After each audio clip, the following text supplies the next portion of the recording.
What is up, beautiful people? It's Wolf Brother Mythos, and this is Wolf Brother Hobbies, and welcome to tonight's video. Tonight, pretty exciting. We've got some news for Dark Angels, and just like the Space Wolves, Dark Angels are a near dear army to my heart. Not because I'm a big fan of Dark Angels necessarily, but because Dark Angels and their Raven Wing are still the best way to play a White Scars army. At least for me, and my very bike focused. By taking some Raven Wing Black Knights, the command squad, I can still put together a battle force led by a big chunky 9-bike brick of, bikes that are good in both melee and in shooting phase. So, I've been playing, I think, every time I've played the White Scars this year, I've played them as Dark Angel, and there's an exciting new detachment out for them.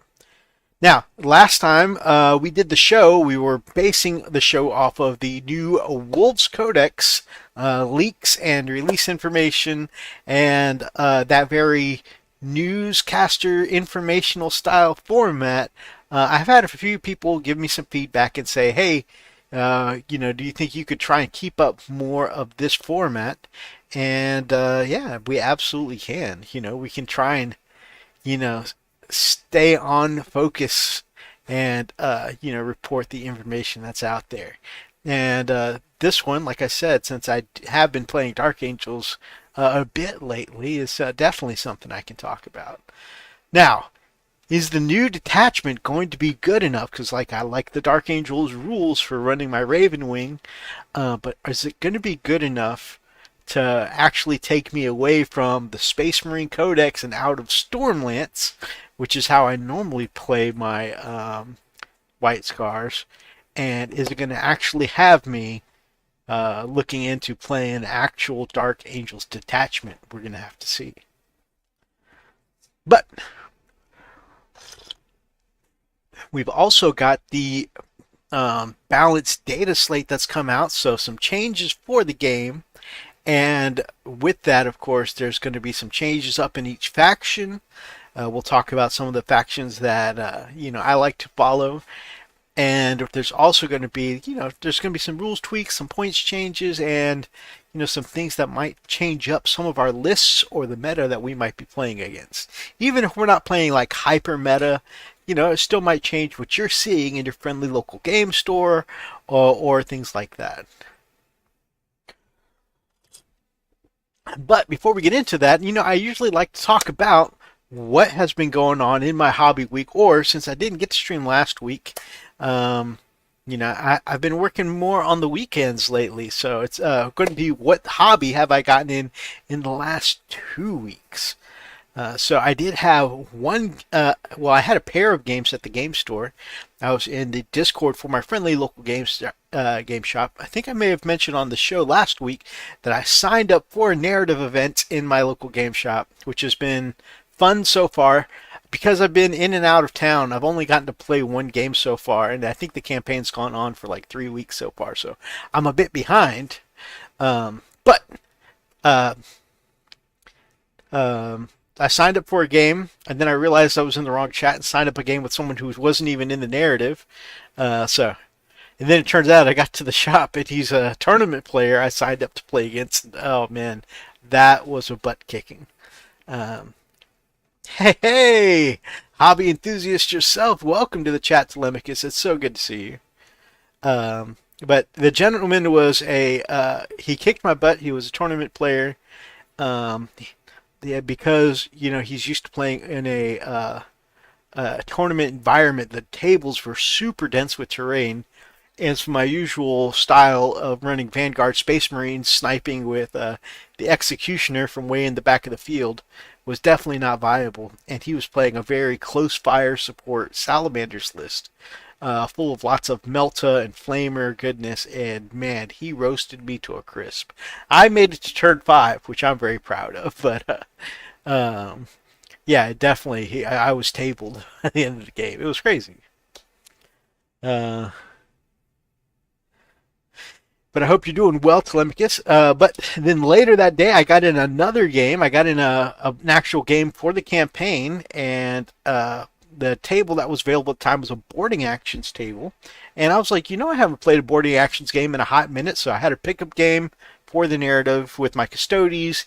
In boarding actions, I played against a group of Votan, and gentleman was named Landed, and it was both of these gentlemen were very, were really great guys.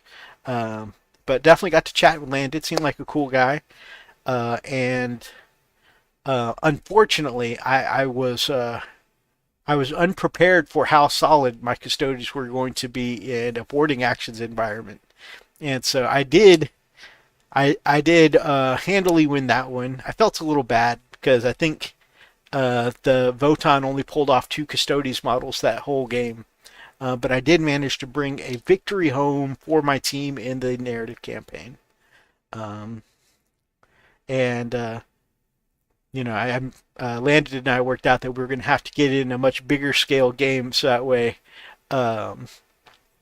we could be a little more on even footing. I think one of the things that really worked in my favor is that you don't get your normal detachments and detachment bonuses in a boarding actions game. And unfortunately, my opponent's army was kind of centered around being able to use their detachment to proc lethal hits and stuff like that against harder targets. So I was kind of saved by the rule set there. Miniatures paintbrush. Oh, you are one of the people I was mentioning about how, I was mentioning several people gave me some big compliments on the last show I did and trying to stay in that more focused, newsworthy format. And yeah, we're definitely going to be breaking out a lot of information the same way again this week, as soon as we're finished talking about our hobby updates for the week. Oh, been meaning to say, finally got in my new coffee cup from the web store, and it took a hot minute to get here, but I think the logo makes for a very handsome coffee cup. No, you rock, my brother. You rock. So, you look amazing. So, yeah, so I got in 2 games this past week. I was really excited about that.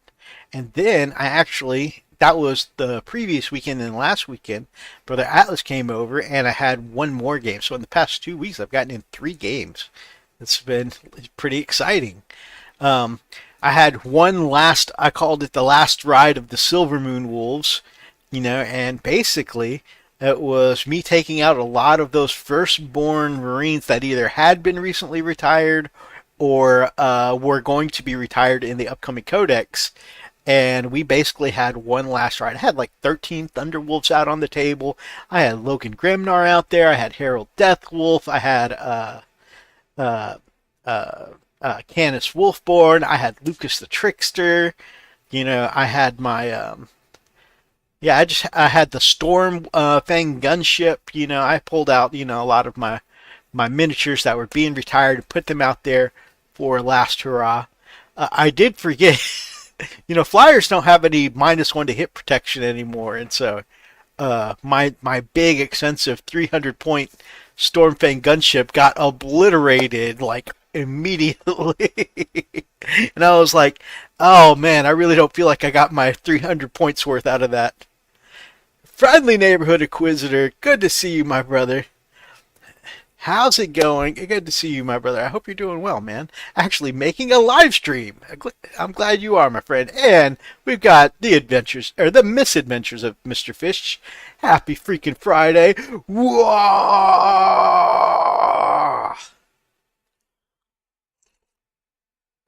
Man, the balance. You were talking a little bit about the balanced data slate, but the balanced data slate was not too kind to the orcs.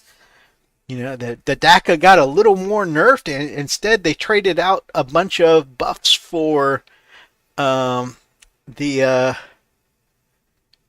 I'm here for the mounted metal. I was about to say the buggies all got nice little buffs, so it's kind of. I mean, if you like Cult of Speed, which I know isn't really your thing, but Cult of Speed people, they definitely got a good deal there, but. I know a lot of the DACA stuff got pretty nerfed.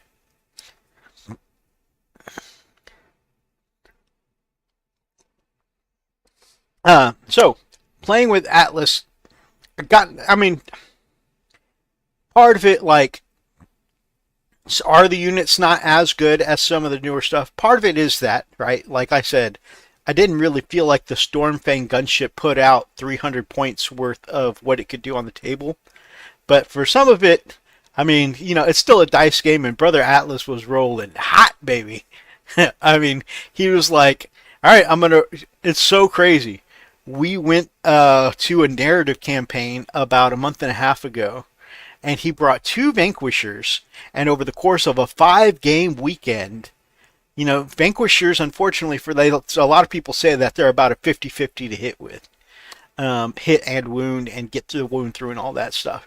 And he only got 2 shots through the whole weekend. But for some reason, every time I play against Atlas, those Vanquishers are always on fire. And if you're not familiar with the Imperial Guard Vanquisher tank, it is the one shot per turn, anti-vehicle, anti-monster, devastating weapon. It gets 1 shot each turn, but it's a big boom shot. And he always manages to hit me and wound me. And so, like, first turn, he bracketed my my my gunship, and he bracketed my something else. My Land Raider. I had my Land Raider. Big 2 twinling glass cannons was one of my other big anti-tank things, and he just bracketed both of them right away. Like, for one of them was like, boom, 14 damage on the first shot. And I was like, 14 damage, 1 shot. I may need 9 more copters before I worry about new buggies. Hell yeah. I still want to put a I want to get a Megatrack Scratch Jack. I've always liked the look of that one.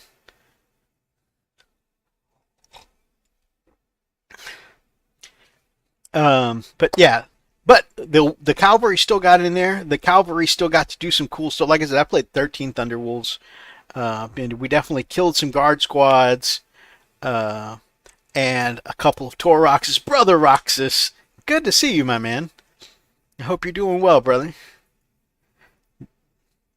Brother Roxas is one of my best friends, IRL, and also he is my game master in Vampire the Masquerade.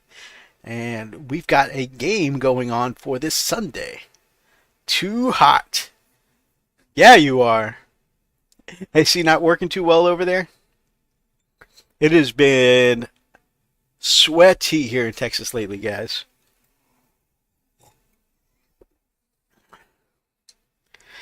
Um,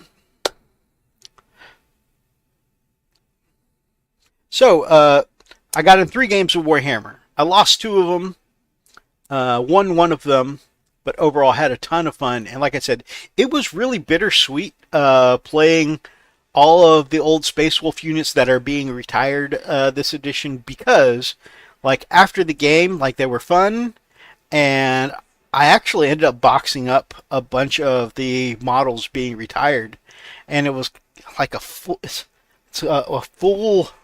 one of my little magnetized bins that ended up with just like a bunch of firstborn models, which, like I said, is bittersweet for me. You know, I need to rebuild my Space Wolf force, but it's like, oh man, you know, all of these need, it's time for some, you know, many of these to get put up. You know, it's time for them to get shelved for now. And can I break out the firstborn later on? Absolutely. There's nothing stopping me from playing Legends, but you know, we can rebuild and also move on to new and more exciting things. So, and I gotta say, I do love the look of Primera stuff more than I know, um, more than I do the classic minis. You know, like there's something about, I love the smoother faces and the smoother armor plates. You know, the frowny faced Space Marine helmets to me just don't look as cool as the newer, sleeker Primera stuff. I know a lot of people have been playing older editions. Yeah, and that's absolutely, you know, valid. Let's rebuild together, friend. Absolutely. And like I said, Space Wolves were my first army, and I'm proud of what I did with them. But I'm excited to use my new level of painting ability to put together a new Space Wolves force. And so, yeah, I'm absolutely looking forward to rebuilding together. Uh, so, Warhammer, video game wise, I've been playing some Contraband Police, but next weekend we're going to go back to Warhammer, because next weekend I'm going to be getting together with Brother Atlas, and possibly I still need to reach out and invite him, but I'm going to try and invite Freakalicious too, and we're going to be getting together and playing some Dark Tide. So that'll be cool. Uh, Painting table. Like I said, I'm in a league. I was working on some things for the league. If you may have seen one of my YouTube shorts come out this week, where I finished my 6 Custodes bikers, 2 captains, and 4 Virtus Praetors.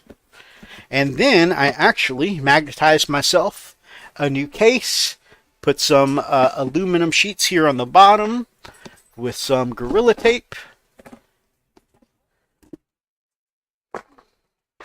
And there we go.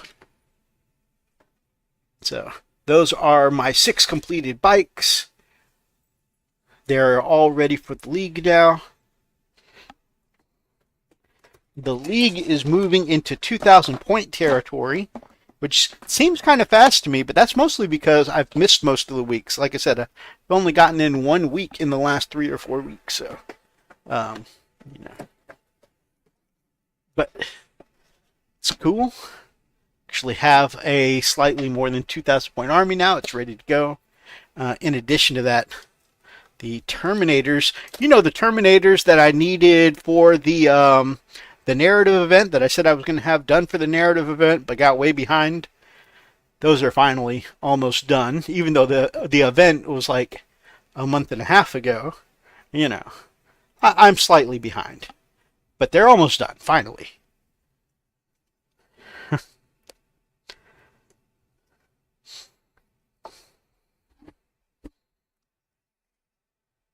And being almost done with my Custodes army, like I said, super late because the convention's already over. But, I set myself a project and I'm kind of working through it slowly. Leading the army, of course, I don't play 30k, I play 40k, so this is for me going to be accounts as Trajan Valoris, but I've always enjoyed the model for Constantine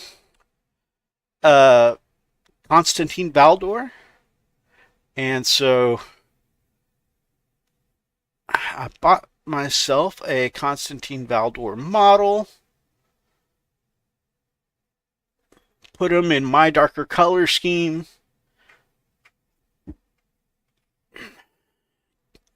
Then gave him a bright purple weapon and cape. He's headless because instead of going with the Constantine Valdor head, what I did was 3D print myself. I found a file for a Henry Cavill head, and it's just prime black, so you're not going to be able to see any details. So I don't even know why I'm showing you, really. But I primed myself a Henry Cavill head, and being that our Lord and Savior Henry Cavill is also a big fan of the Custodes, I just thought it would be cool to have Henry Cavill leading as the general of my Custodes forces. The King in Yellow.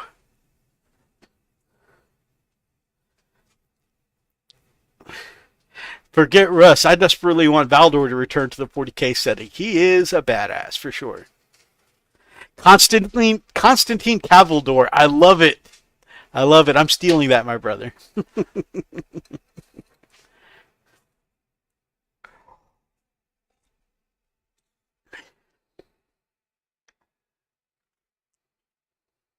So, yeah, that is what's on my painting desk right now.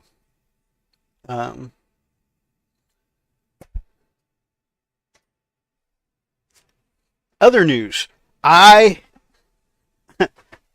have to do some work on the 3D printer this week. I was printing a massive, huge chunk of resin, half of a tank, that was like this big, and it ended up falling off of the build plate and onto my vat, and actually ended up rupturing a hole right in my FEP.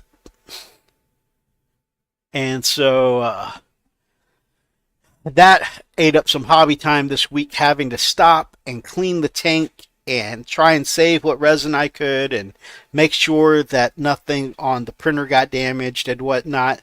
And I'm going to have to take time disassembling the frame here and installing a new FEP. I'm pretty sure I have more FEP sheets around somewhere.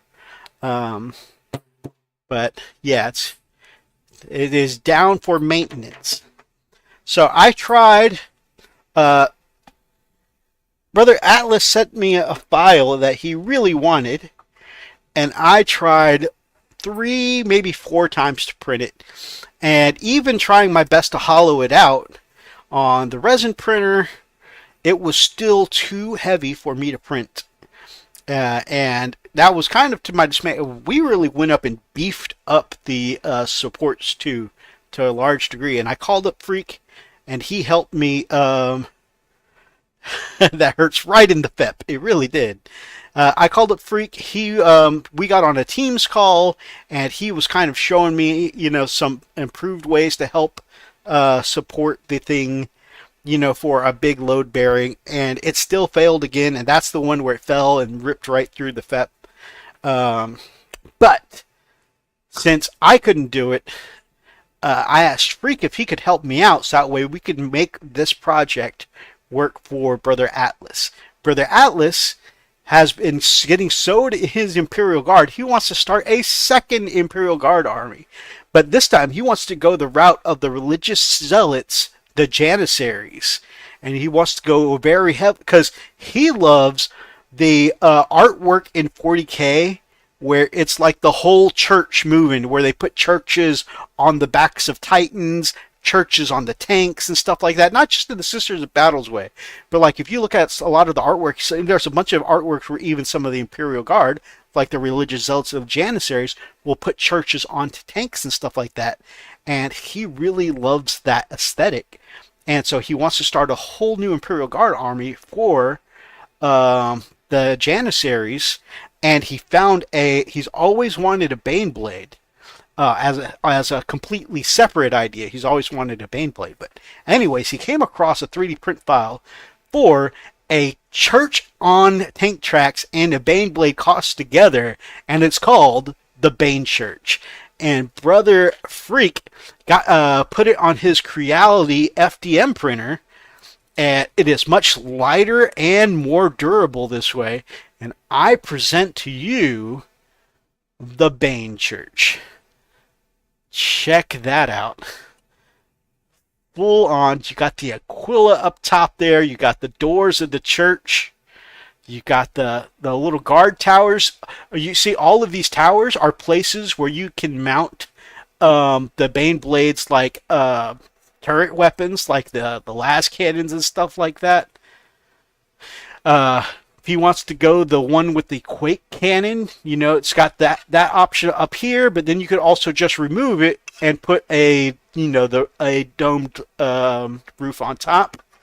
But yeah, you can absolutely put the Quake cannon there. Here you've got a little balcony, and one of the things that as soon as I finished the maintenance, it even comes with a preacher holding a Bible that you can put right there on this little balcony at the front of the church, standing there, blessing the tank as it drives up into battle. Down here, you've got where the main cannon goes, right underneath the balcony.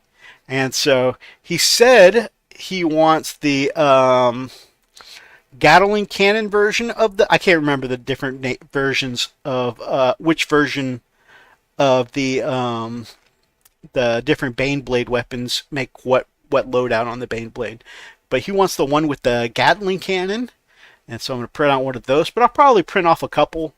Give him, the Baneblade battle cannon, the Melta cannon, all the little options there. And I'm going to print out, of course, the turret options for the towers here. But yeah, that is pretty cool. And then there's a bunch of like optional details too. You can have like heretics that can be chained up that you can put like on the walls here. He doesn't think he's going to attach those because the chains are pretty fragile, and resin can be prone to snapping like that. But then also, check this out. Like the way it's just socketed in. So if you wanted to, you don't even have to glue this in, A, for storage, or B, you could just take the wheels off and have you a church on the table as a piece of terrain. It's really cool. So yeah, the Bane Church. It is a super cool tank. I think he's really going to enjoy making that the centerpiece of his army. It reminds me of a 40K meme I once saw. It was for one of those where the church is on top of a Titan's back, but it's like, oh Lord, everybody gangster until the church starts rolling. For my hobby, I got 70 out of my 85 Skavens I started this week. Hey, that is huge progress, brother. Congrats. I want to print out a Warlord Titan. I have the file. That would be so cool to see, brother. Mortal Engines on legs. Uh, I desire the Bane Church. Well, brother, I can hook you up with the file, that's for sure. If you got someone local that you can get to print it out for you.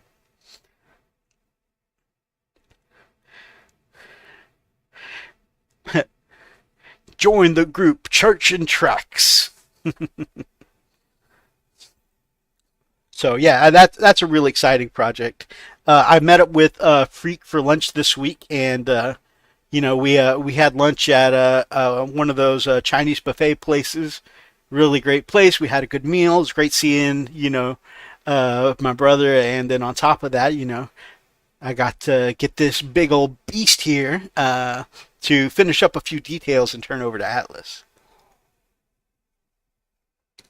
So yeah, some exciting stuff. Some of it is printing, some of it is painting, but lots of hobby this week. Oh, one more thing. Went to a we went to play cards actually at uh, brother Atlas and my brother Raz. We went and played some Yu-Gi-Oh, and we stopped by Etten Games, one of the local game shops here, which is one of the places that we like to go play. And we didn't get to play there because all the tables were taken up. They were having their monthly Bits Bazaar. We didn't realize it was that day. But man, they had some two of these. I snagged one, but they had two executioners, super duper cheap. And of course, once I snagged it, I realized it was super duper cheap. Like less than half because there was like massive gaps everywhere. It was assembled by what's probably somebody who's not used to putting together models. There were massive gaps or some parts that were like not placed flush against each other at the joins and stuff like that. So I had to unglue and reglue some parts together to kind of get it to reline up. Soak it in some LA Awesome in some places where I wanted to reline the places and try and thankfully they use super glue. So I was able to strip back some of that super glue, scrape it away, and do some joins. There are some places where I took a little gap filling putty and had to get into the gaps, which I don't think they did too bad of a job, and then sand it down. So the only thing I didn't have a fix for is that right here, this gap above the doorway, you can actually, if you get the right angle, can kind of see into the internal of the tank. And you know how like there's a hole inside the tank there? And I don't know what to do. I don't know what to do to cover that gap up, but it's on both sides of the tank. Like I said, it looked like it was assembled by an amateur, which is absolutely fine. I say amateur, I'm no professional. I don't do this for a living, but it looks like someone who's new to the hobbies, rather what I mean. And so,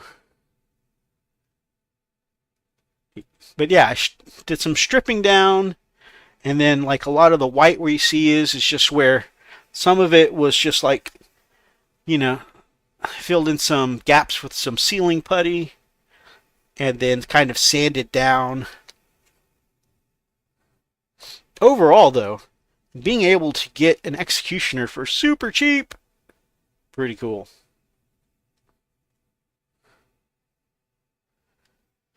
Armor plate over the gap with rivets.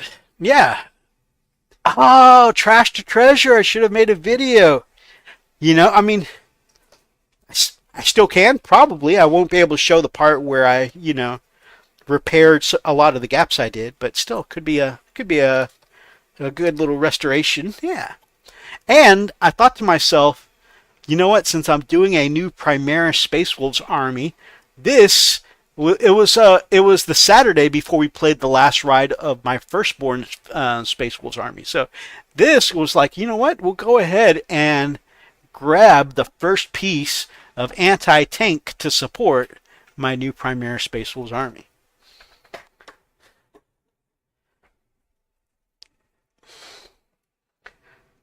Plastic card and green stuff would help close those holes up. Okay.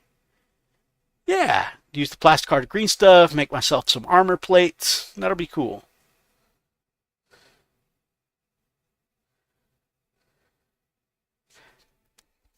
All right. I've waffled on about my hobby here.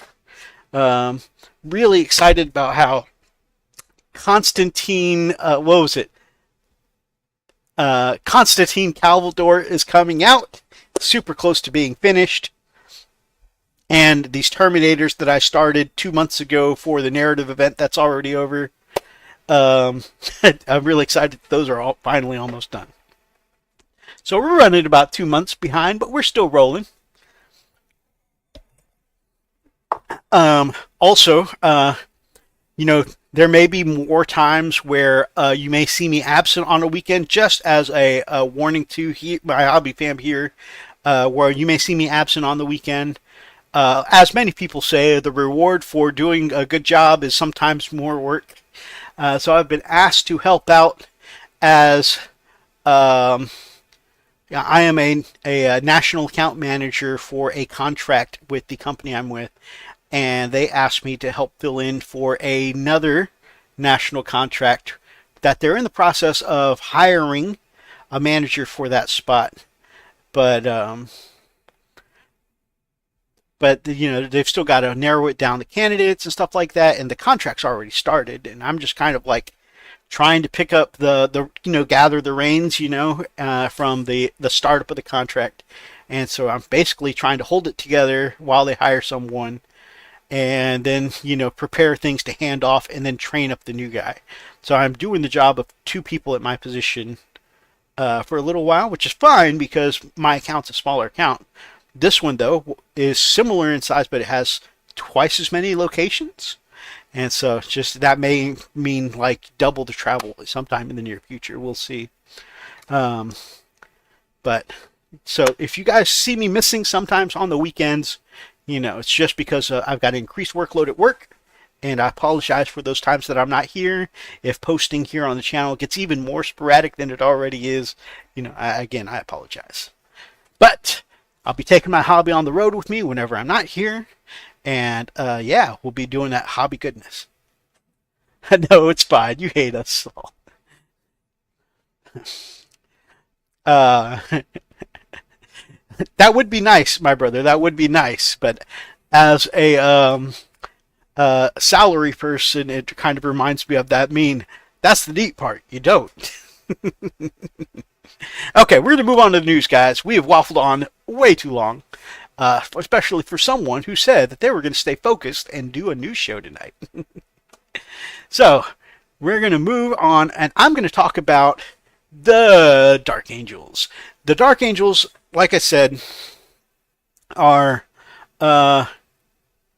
near and dear to my heart, not because I'm a big fan of the Angels themselves, but because, let's face it, and I think this is less a complaint about the White Scars and more just kind of a side effect that White Scars, while being a quote-unquote Space Marine biker army, there's really only in the regular Space Marine Codex the Outrider bikes and the ATV, and so they're not real. Space Marines in general at the moment are not really designed to be a biker army, and so it's really no fault of the White Scars that the White Scars are not, and playing Space Marines to be White Scars are not really a viable way to play a biker army.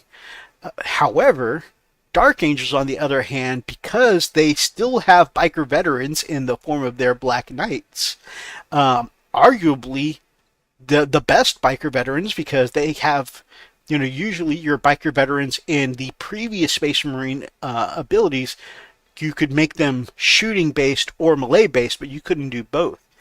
In the Black Knights, though, you have the ability to do both because every bike comes mounted with twin link plasma, and every rider on the Black Knight bikes come with a Black Knight weapon, which is a good melee weapon.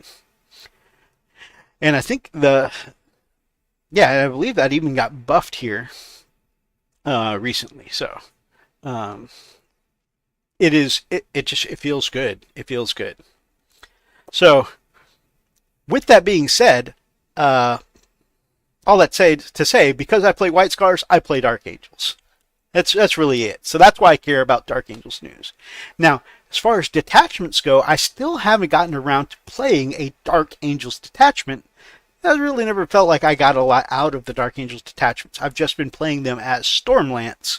Stormlance, as many people know, is the best for playing non-Space Marine armies, because Stormlance is really great with Thunderwolf Cavalry, so great for Space Wolves, and it's really good for playing a biker army because it's all about mounted keywords.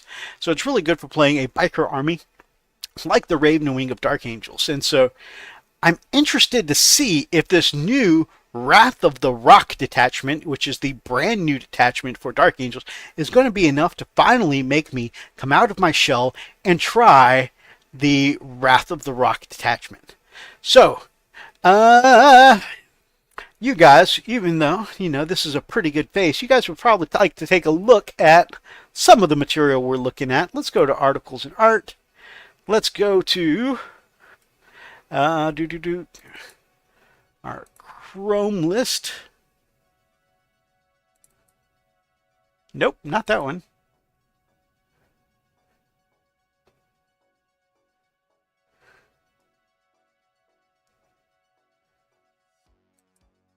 Nope. I broke it again, guys.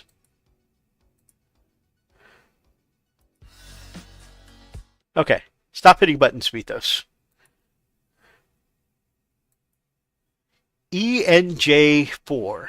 Okay, they named these files weird in on the Warhammer community. All right, ENJ4. There we go.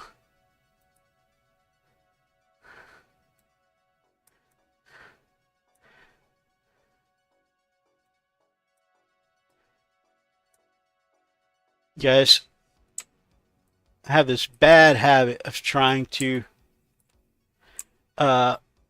fix my screens live, and this is why I never get anything done. It looks so professional, right, guys? Okay, so that's close enough, I guess. All right, now that is the balance patch. Okay, Wrath of the Rock. Okay, now we're looking at the same thing here. Wrath of the Rock. We've got the new rule, Dutiful Tenacity. Okay, that is the detachment rule that everybody in the army is going to get. Well, let me rephrase that. All infantry and mounted units, basically anything that's not a vehicle, is going to get this rule, and it's basically kind of like the old Deathwing rule. If the strength of attack targeting your unit is greater than your toughness, subtract 1 from the wound roll.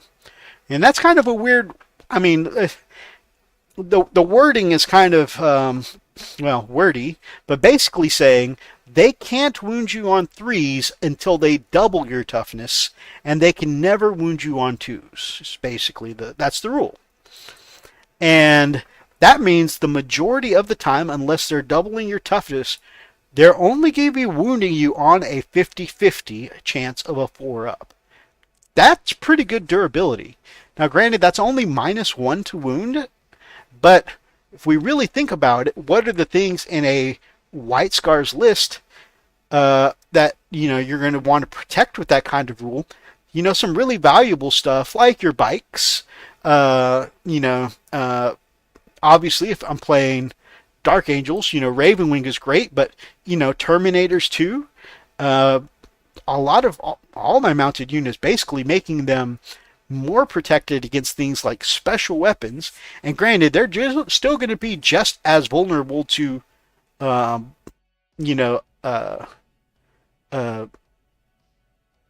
small arms fire, but those special weapons are going to take way more shots to finish off your models if they're being forced to wound you on a 50-50. Well, time to set shit on fire. Oh, man. So, yeah, I think that's going to be a good, because I definitely one of the things, and even back when White Scars had their own codex, one of the weaknesses I always felt about playing a bike heavy list in my White Scars is that bikes get killed off kind of easy, right? And so even in Stormlance, even when they had their own codex, that's always been a thing. But now if I combine this with, before I was playing my White Scars with Samael leading my bike army, if I go in and I lead them instead with a command squad with an apothecary, and I can bring back a bike every turn, and on top of that, they're only being wounded on a 50-50 chance of a 4+ most of the time, I think my bikes have a lot better chance of staying around on the table for longer. So I think this is going to be good.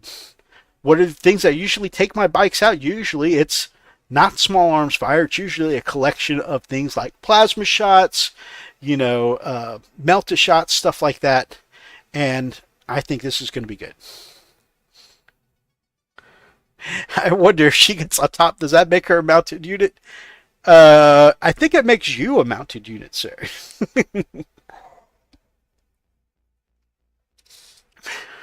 So this is going to be good.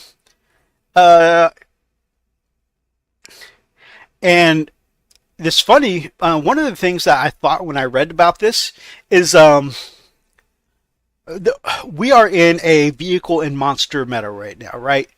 Just vehicles do a lot of the smashing on the tabletop because they stay around a long time. They're harder to take out unless you're being blasted by one of Atlas's Vanquisher cannons. Boom! 14 damage at once. But for a large part, we're in a big vehicle meta, and they keep giving us rules lately, a lot of good rules for infantry units that are kind of encouraging you to take fewer vehicles. It's interesting. It's like they're trying to use some of these buffs to lead us kind of away from that meta. Of course, but then some of the points are like they tax more infantry stuff and they give breaks to some of the vehicles. I don't know. It's a little this way and that. All right. We've got a couple of enhancements here. Tempered in battle. This one's a battle shock one. Nothing super special, nothing to really write home about, because like I said, it's a battle shock enhancement. While on friendly Astartes model units within 6 inches, while a friendly Astartes model is within 6 inches, you can re-roll battle shock or leadership taken for that unit. Wait, I thought I was showing you guys the screen. What'd I do? I'm still on the Wrath of the Rock. Oh, okay. I minimized. My bad. So, yeah. I mean, obviously, to be able to continue using your stratagems in order to be able to continue holding objectives, that's pretty good. But Space Marines on a 6+, they don't often fail their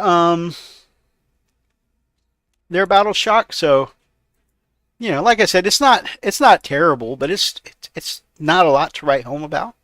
We'll move on to the next enhancement, though. Next enhancement is Ancient Weapons, 25 points, so a little bit expensive, but +2 strength, +1 AP, +1 damage on the bearer's melee weapons. That one is pretty awesome.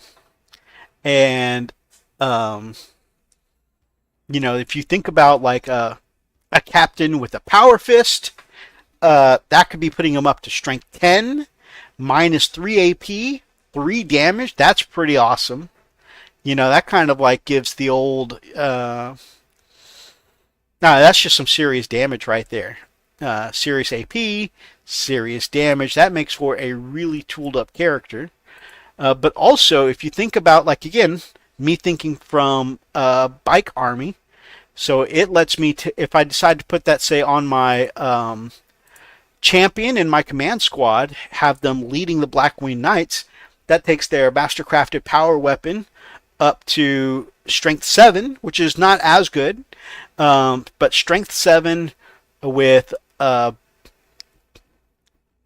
-3/3 damage, which is great. So yeah, that is going to be a really add to the threat level of my Black Knights. Although that many Black Knights together, I'm not sure if I'll necessarily need that damage boost to get there. I may end up putting that somewhere else, but definitely something to consider, adding a little beefiness to that character. Behind that, we have Deathwing Assault. Okay, and Deathwing Assault. Deathwing model units can arrive from Deep Strike round 1 regardless of mission rules. In your movement phase, you can't rapid ingress, but still, a turn 1 Deep Strike is pretty awesome. The only reason it's not as good as rapid ingress is that, of course, obviously, if you do it on your opponent's turn, you can still move and then charge. Coming out, Deep Striking on your own turn, however, you've got to make that 9-inch charge. I think being able to do a turn 1 Deep Strike, though, can definitely add some tactical, flexibility. So if you need to Deep Strike onto an objective, or if you just want to add the threat of a charge early game, the only thing is that a lot of stuff gets killed off turn 1. So if you Deep Strike and miss your charge and you're not behind some ruins or something like that to keep them safe, you might end up losing your Terminators early. But it can definitely make for some mind games early game. I think getting a turn 1 Deep Strike is pretty good. And it's only 15 points. And then Lord of the Ravenwing, reroll advance and charge rolls for this unit. Especially great for, you want to get your biker units into combat. This one I think is definitely something I would look at taking on my command squad, because if my champion is already going to give me +1 to advance and charge, and then being able to re-roll that as well, that's going to make it more reliable that they get into combat. And what's important for a biker army is staying in combat or staying out of line of sight. Both of those things make it more likely that your biker units stay around on the table to stay alive. So I think, like, while the damage enhancement of ancient weapons is nice and flashier, Lord of the Ravenwing, I think, is more reliable, more utility for a biker army. So I'm really liking this detachment so far. Lord of the Ravenwing just screams like, use this for bikes. And the damage one, if I decide to take 2 enhancement ones, the other one sounds really good. And then the army rule, letting my bikes last longer on the field, letting my infantry last a little longer on the field, giving them a little more survivability, I think is solid. So far, I'm liking what I'm seeing here. Let's switch over just to check the view here. I'm going to try and zoom in without breaking the stream. How about that?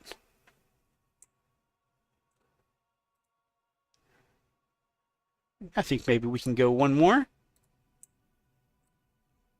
Don't break it now.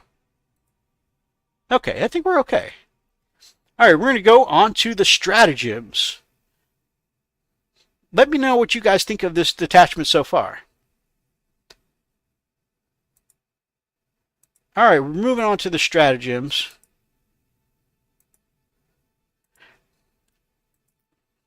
Now, one of the things I'm interested in, and we'll get to this in a little bit, because it's a little further down the page, but I already kind of glimpsed that one of these stratagems is Armor of Contempt, which means even with this new detachment, the Wolves are the only Space Marine army that do not currently have access, as far as detachments goes, to Armor of Contempt. Obviously, they can still take a Space Marine detachment like Stormlance, my favorite so far to play White Scars, or Ravenwing. But yeah, so you can still take the Space Marine detachments and get your Armor of Contempt. But as far as like just army detachment goes, Space Wolves are the only ones without it. Just interesting. All right, the first stratagem we're going to look at is an expensive one at 2 CP, but I think this one is super super interesting and very tactically flexible, because this basically gives you a Primarch ability for 2 CP. It's called Inescapable Justice. After an Oath of Moment target is destroyed, one Astartes character model can nominate another unit within 12 inches and visible to your unit as a second Oath of Moment target. So basically, those of you who, as a refresher to anyone on how Oath of Moment works, you point at something on the table, you say, that thing needs to die, and your whole army is going to get rerolls to hit against that target.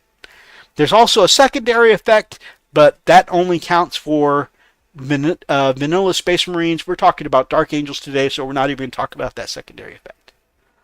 But that right there, being able to say, I want full rerolls against that, you kill the thing, you spend 2 CP, or maybe you don't.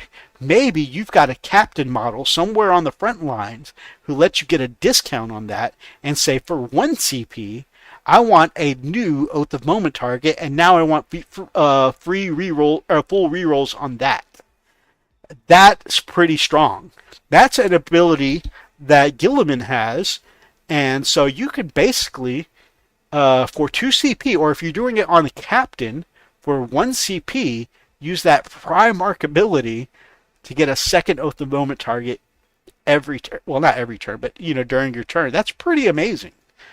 So if you're having a really good round where you are just rolling and doing damage, you kill your Oath of Moment target, and you're like, I've still got plenty in the tank, or maybe you've killed something in the shooting phase, but you're planning on doing some charging later on, you can go ahead and nominate that second one and get your rerolls against that. So it's tactically flexible. It's great utility. The next CP stratagem is 1 CP for Lion's Will. Lion's Will says in either command phase, and I like that it says specifically either, one unit gets +1 OC. And if it's not Deathwing, Ravenwing, or Vehicle, so these are basically what some people call Green Marines or Green Wing, but they're basically your regular Dark Angels Marines, okay?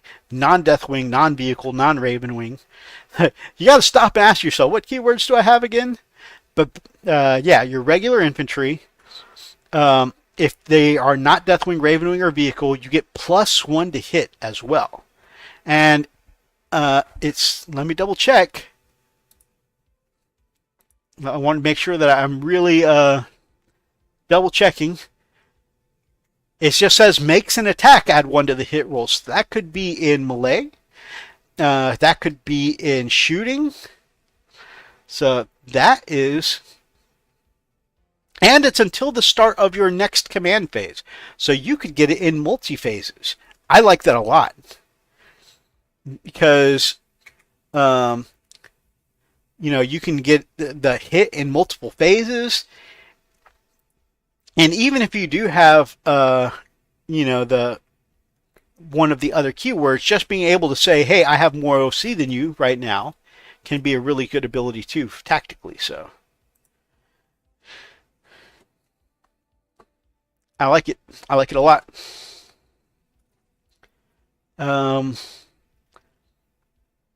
Let's see. And the only thing I'm thinking of to get the +1 to hit is Hellblasters. If they stay still because of the heavy keyword, they're already hitting on 2s, but I guess that could also let you hit on 2s while you're moving. If you're moving to get better lines of sight or to get onto an objective. I'm sure there are some other uses that I'll think of at some point. But so much of the army has, keywords. But so I guess because it's specifically non-Deathwing, non-Ravenwing, or Vehicle, I guess it's a little more niche thinking about it. It sounds exciting until you realize that what you could use it on. Inceptors maybe could be really good for that. Especially if you drop down, say, some Plasma Inceptors. That could be really cool, hitting on 2s with some Plasma Inceptors.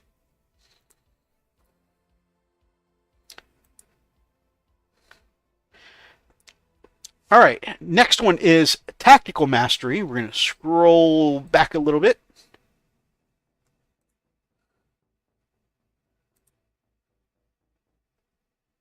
Boop.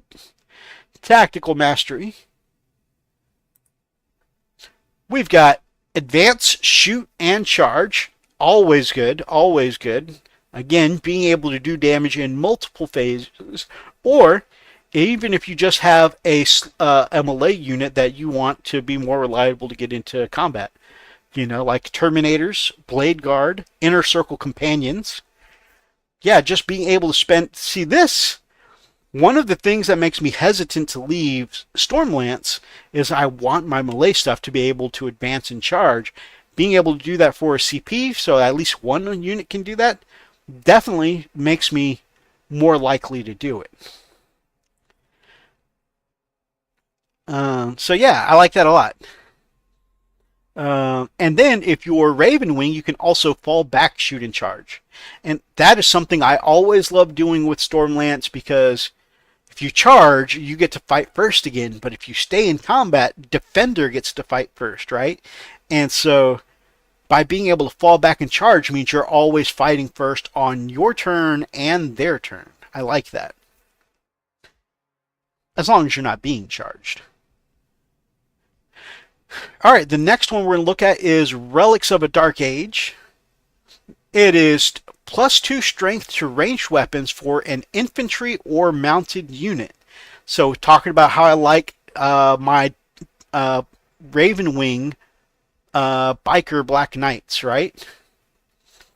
So that could take your plasma weapons on a whole, imagine my big 9-man squad of Ravenwing bikers. They all come equipped with Twin Link Las. And being able to get to strength 10 on that is so good. Or even Hellblaster, strength 10. That's pretty good. While I like that a lot, imagine how good that could be on some I don't even own Eradicators for my White Scars, but I'm thinking about it now. Eradicators with strength 11. So most vehicles will be wounding on 3s or 4s and re-rolling. Now, because they have rerolls to wound, it doesn't seem as necessary, but it would just add even more efficacy to some Eradicators. That sounds really good. I probably would more likely use it on my Black Knights, just for the, a bunch more damage, but maybe picking up some Eradicators for the army is not a bad idea.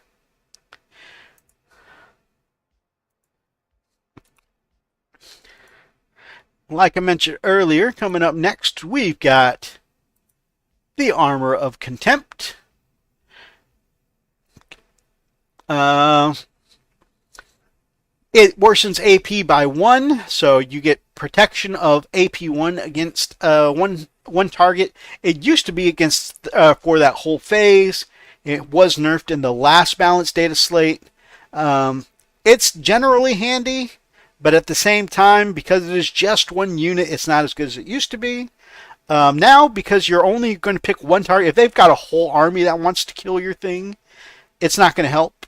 But it does make them, I guess, contribute one more source of damage than they might have otherwise. So it's good. It's, it's still pretty good. It's not as good as it used to be, but it's okay. And then the last stratagem here, we've got Leonine Aggression. Charge out of sequence at the end of the enemy charge phase if their unit is within 3 inches of any of your units. And if it's a Deathwing unit, it gets to charge in at 6 inches. Now, you don't get the charge bonus, but there's a couple of things. And some people say, isn't that just heroic intervention? It's better than heroic intervention, and I'm going to give you a couple of reasons why. First of all, because it's a charge, your opponent doesn't have to move. They don't have to make any charges at all. You can just use it and be in combat. And of course, because they didn't charge you, remember, in ongoing combats, Defender goes first, right? And so you could potentially attack before them on their own turn. And because you also get a potential 6-inch movement if you're Deathwing, it really increases the threat range of your Deathwing Knights, Deathwing Terminators, anything with the Deathwing keyword, which I think it even includes Blade Guard veterans. So really, really kind of nice to have. And like I said, I run a big block of 6 Inner Circle companions with Azrael, and being able to get a charge on their turn, 6 inches that's a massive threat range with something that can get as many hits and as much damage as 6 Inner Circle companions. So I like it a lot. And that is the entire detachment. I'm not sure what you guys think of that detachment. I am really excited about it. I mentioned before that I have been playing, for all my White Scar games this year, I've been playing Dark Angels. I've been using mostly Stormlance. I did try, I think I tried Gladius once. But mostly Stormlance, all using Dark Angels rules. And this is the first one that really, I think, is going to make me step away from the Space Marine Codex and try a dedicated detachment. And like I said, I don't know for sure if it'll be better than Stormlance. There's still a lot of things that I'm going to miss from Stormlance. But overall, I'm excited to see what it can do. It has things that I like about Stormlance. I can still advance and charge if I pay a CP for it. I can still, there's a weapon stratagem I always give my champion that I represent with my Kanon jet bike. So there's one in Stormlance where I usually take that weapon to designate for him. I can still get a cool weapon bonus in this new detachment. I can get the more reliable Lord of the Raven Wing, which is a very biker themed enhancement. So for someone who wants to play a biker army set of rules, I think that this is going to make me play my Dark Angels army, or my White Ravens as I call them, because they're White Scars Raven Wing. I call them my White Ravens. I think this is going to help me take them, into at least, if not next level, it's going to make them fun to play for a little while. I'm excited to try them out on the tabletop, and when I do, maybe I'll make a battle report out of it, or at least I'll have data to bring back to you and say, hey guys, this did or did not work out for me. So, like I said, I'm interested to see what you guys think. Now, speaking of how strong some things are, we do have a new data slate out. Happy freaking Friday, X-Gear Commander, my man. I hope you're doing well. I saw you post one of your cigars up on Instagram earlier. Looks tasty, looks tasty. I bet it smells good.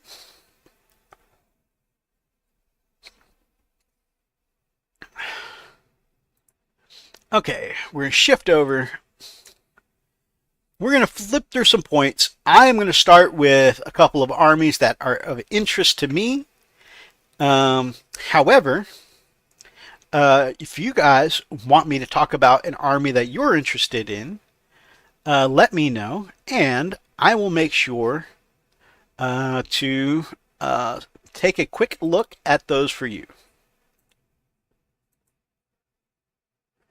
Before I dip into Space Marines, because we all know that's one of the places I like to start, I'm going to quickly hit, because I'm playing a lot of Custodes, and it was very nice, very nice. I'm just going to dip into my Custodes. I've been playing a lot of Custodes lately because I went to the narrative event at the convention 6-7 weeks ago. And then on top of that, I'm playing them now in the narrative league because I had a good time playing them at the convention. And so they are an army that is, I wouldn't say it's like a favorite army. It is quickly one that I really like and I've been enjoying a lot of lately. And yeah, I've been wanting to explore more of the army. Let's say that. I do have noticed that every army I play, while I'm playing them, it's like, man, this is becoming one of my favorite armies. I'm very impressionable, okay? Leave me alone. But yeah, okay, so Custodes been on my mind a lot lately.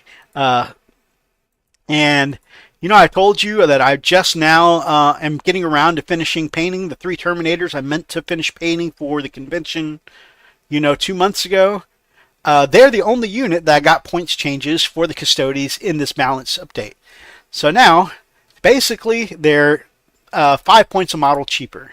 So if you're taking a basic unit of 2 of them, they're 10 points off. If you're taking a squad of 3, they're 15 points off. 5, 25, 6, 30. So not a ton of point savings in Custodes, and man, you really need all the points you can get because Custodes models are expensive. So basically, depending on, how many Terminators you are already taking in your Custodes army, maybe it's a free enhancement. It's not a big change, but the Terminators are just damn good. So I think in the campaign, I was running a bear squad of 2, and I think I might end up putting all 5 of the ones that I own into my narrative list. Like I said, we recently expanded to about 2,000 points, and I haven't quite filled in. We got 500 requisition points. So I haven't quite filled in my list yet. Maybe I'll go ahead and add those other 3 Terminators that are just about finished up and put them in the list. I think 5 Terminators at this discounted price might be pretty nice. Okay. Another, I play a lot of Space Marines. So before I jump into Space Marines, one of my other favorite armies, I'm going to talk about Astra Militarum real quick because there's some great news here. Killy says bugs. Okay. Before Space Marines, we'll take a look at bugs. Also, hello, child, and hello, Killian. So, I've talked about the Bane Church earlier. The Baneblade Church. One of the biggest changes in the Astra Militarum section of the Balanced Data Slate is that the Lord Solar can now issue up to 3 orders, including regiment, squadron, and this is the big change, can now go to Titanic units. Yes. So in the index, one of the things was he could basically issue orders to basically any Astra Militarum model, which meant he could also order Ogryn, Ratlings, and Super Heavies, or Titanic units.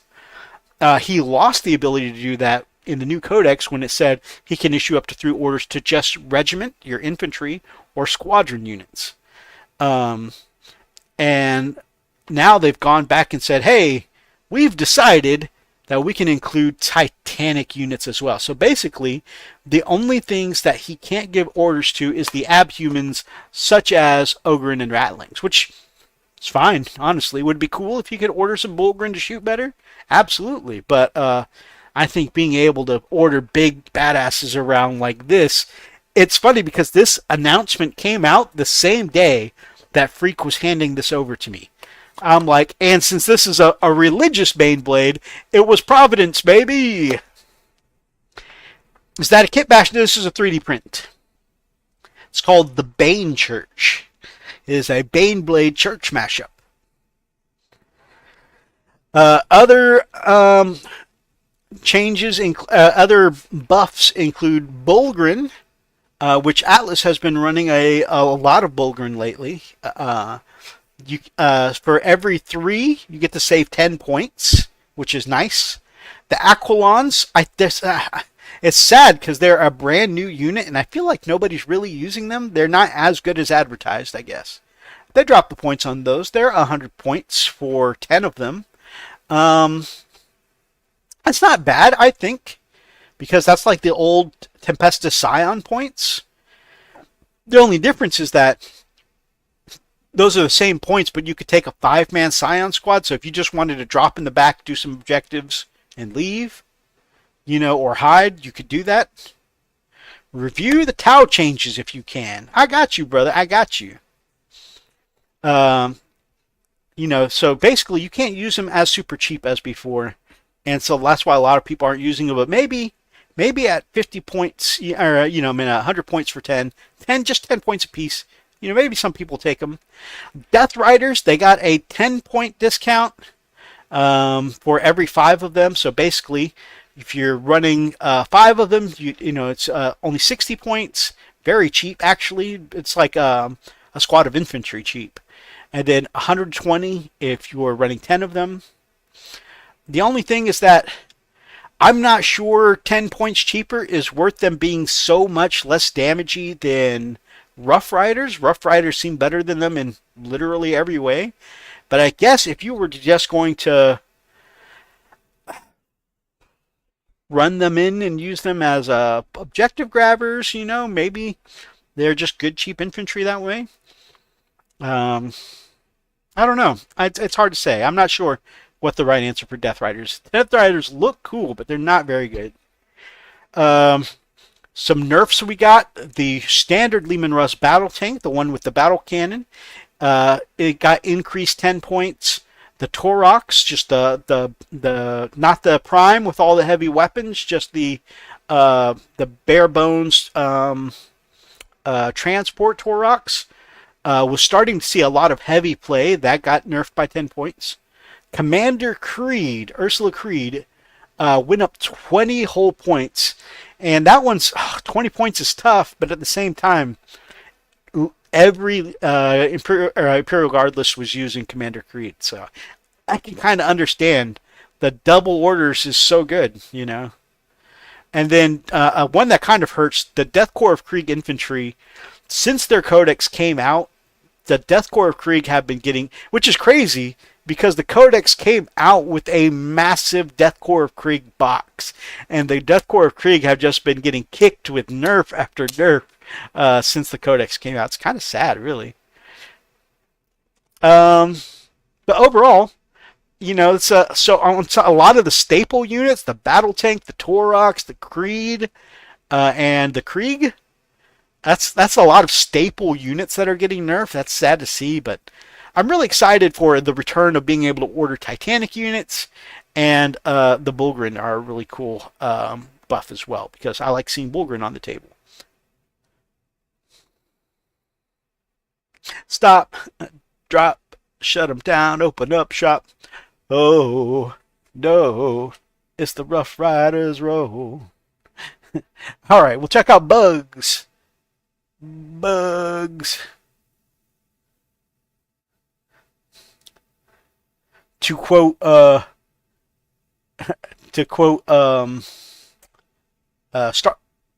Starship Troopers, the only good bug is a dead bug.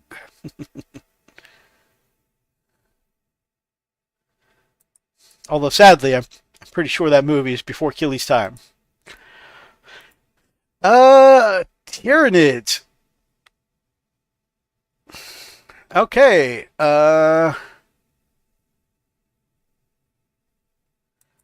Tyranids got a lot of changes. Okay, so they got a whole new detachment, which, I'm not going to go through the whole detachment because that, we spent most of the show on the Dark Angels Detachment.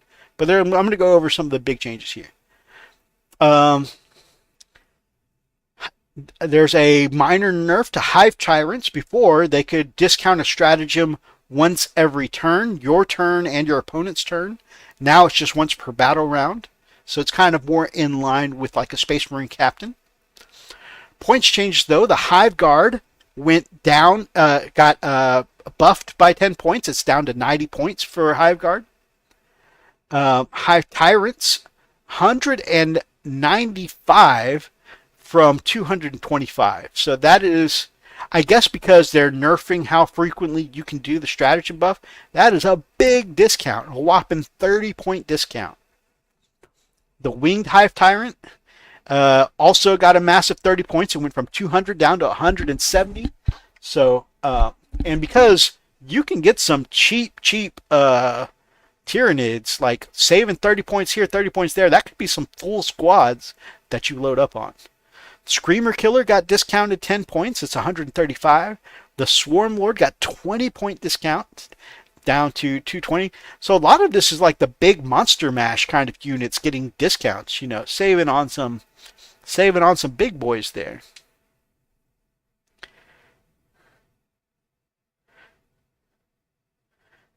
Not wrong. He's watched at least 2 of the movies. Okay, cool. And the school year coming up, I'm excited over summer break. Nice.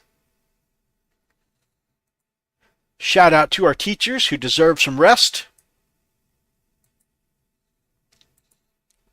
the gentleman running our local narrative league is also a teacher, and it's cool because he was kind of swamped there at the end, but now he's got a little more breathing room. So it's good to see him hanging out at the shop and having a good time. The Psychophage, the brand new unit that came out with Leviathan, got lots of changes. The points bumped up from 95 to 110, so you're paying more. What's that? That's about 15 more points, and it lost its feel no pain. Its movement, it lost its feel no pain, which is never good. It did get movement 12 from movement 8 inches, so it skitters a lot faster. And then the attacks were D6 plus 1 and AP 1. Now its attacks are 6 flat attacks. Going from D6 plus 1 to a flat 6 attacks, so much better. And its attacks are now AP 2 instead of AP 1. So you're getting better AP and, by and large, more attacks. There was the rare time you'd roll a 6 and you'd spike on 7 attacks, but there's also the chance you could roll a 1 and just get 2 attacks. Getting a consistent 6 attacks every time, I think that is a massive buff. You also got the smoke keyword added, so for some survivability, you can get -1 to hit for that phase. And what you lost, the feel no pain ability, is for a new ability called Biostimulus. In your shooting phase, after this monster has shot, select one enemy unit hit by one or more of those attacks. Until the end of the turn, each time a friendly Tyranid unit makes a melee attack that targets that enemy unit, improve the armor pen of that attack by 1. The same enemy unit can only be affected by this ability once per turn. So you could just shoot it with your attacks, and then once you've shot, you say, all right, everything gets +1 AP on that one. That's pretty awesome. That's pretty awesome.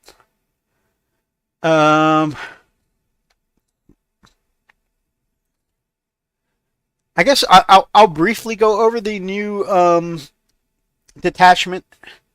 It's called Subterranean Assault. It is a detachment built around their underground units, the Moloch, the Trigon, and the Ravener. They all have the Burrower keyword, and up to 2 Trigons can become characters in this detachment. Core rule for that detachment: whole army gets reroll hit rolls of 1 all the time. That's pretty good. Plus, you get to place tunnel markers when burrow units arrive on the board. So if you have something in reserve, reinforcements can arrive within 9 inches of this burrow marker, and within 9 inches and outside of 6 inches of enemies. However, your enemy can collapse those tunnels if they move within 3 inches of the marker. So that's kind of cool. That's so thematic. That is so Starship Troopers right there. They pop up out of the ground, and then more bugs can come through the tunnel that your bugs burrowed in. And then just like in Starship Trooper, where he runs up to the hole and tosses a grenade in and closes the hole in. It's so thematic. I love this detachment rule. Oh, that's so exciting. Freak is starting a Tyranid army. I might have to start, just leaving some clues around to run this, just because it's so Starship Troopers. That's exciting. I never get excited about Tyranids, but that is so thematic. That is a cool detachment. I'm literally reacting to this live on stream, by the way.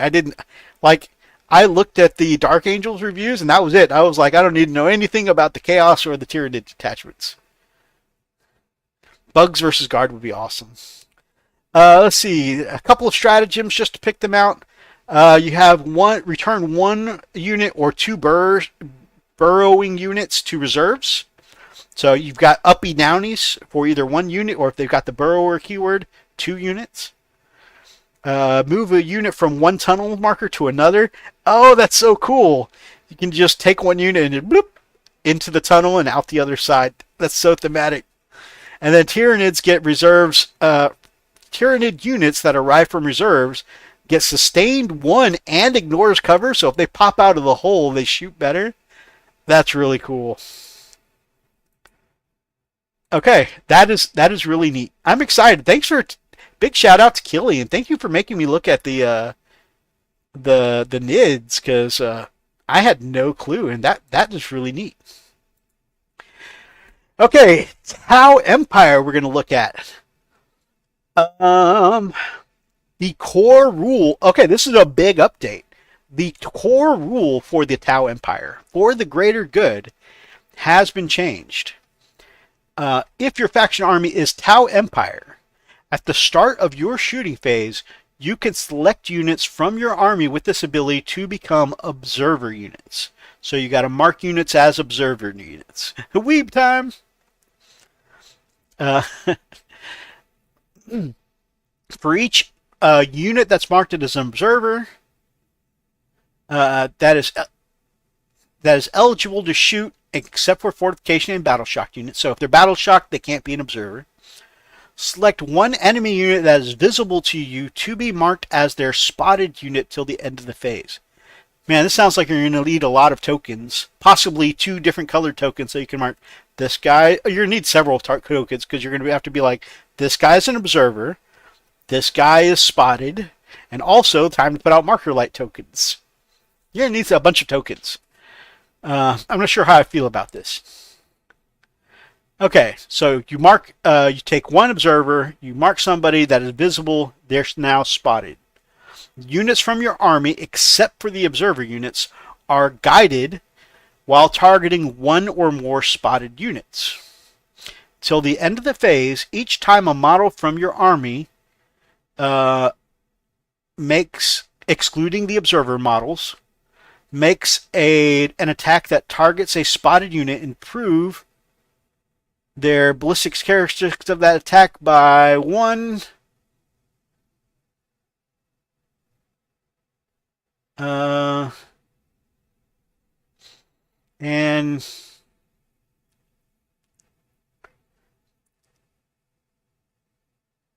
a unit that was marked by observer units has the marker light keyword. That attack has the ignores cover ability. So you get to improve your shooting by 1 and give it ignores cover? Ugh. Ugh. I'm not sure how I feel about that. Let's see. Detachment changes. Kalyan now also give you sustained 1 and ignores modifiers to hit. Oh no! That used to be one of the ways for me to outshoot Tau, is give myself -1 to hit. But now you can, if you go Kalyan, you just ignore shooting modifiers.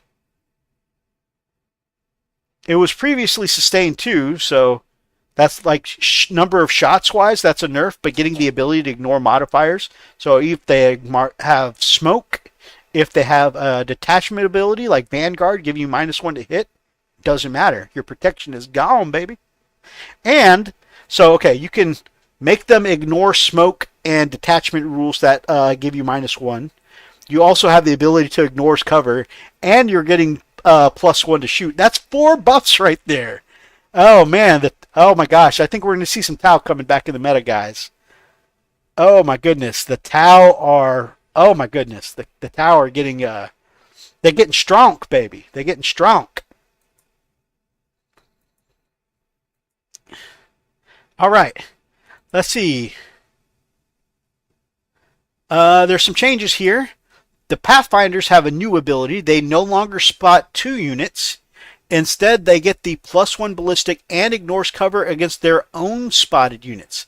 So remember how we just read a second ago, observer units cannot get the buff. But then they say, okay, so for Pathfinders, they get to get the buff and they get to be a spotter or observer. Interesting. So they directly buff their own damage and they buff for another unit. Fire sight and stealth teams tweaked to match the new rules wording. And now we've got points changes. The carnivores are The bigger unit, okay, carnivores are 65, so the same for their smaller unit, but if you go for the bigger unit, it's plus 10 points. What was happening was a lot of people were taking bigger units of the carnivores and just kind of swarming them on the table. So now if you take that big kind of Death Star unit, it's going to be plus 10 points. Stealth points, stealth suit units, stealth suits were also, on the other hand, were MSU. So they're getting a 20-point nerf if you take the smaller squads, the 3-man units. Yeah, Pathfinders seem pretty crazy. They do. I can't wait for my friend to pummel me with them. I'm not looking forward to playing against them. Too many tokens, it's going to be a bit confusing, but ignoring modifiers is huge. Absolutely. Absolutely. Like I said, I like to play Vanguard Space Marines to try and get -1 to hit against Guard and -1 to hit against things like Tau. And so for me, that's just like, my protection is gone. Let's see. The enhancement through Unity Devastation is now 40 points. That is a 15-point nerf. And then Coordinated Exploitation has gone up 20 points. So that's a big nerf there as well.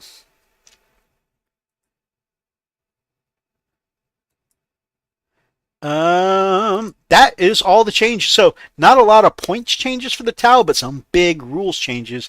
And I think that's going to be enough to really bring them back into power. Those of you who've been with me for a long time know that I've got some PTSD against Tau.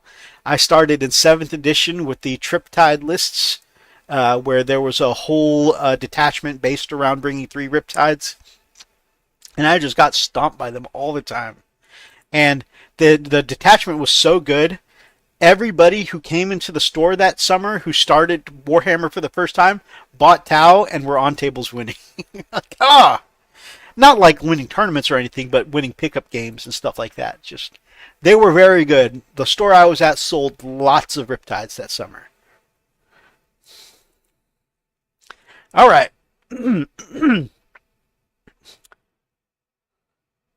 Let's see. We've done the Weebs. Now we go to Space Marines.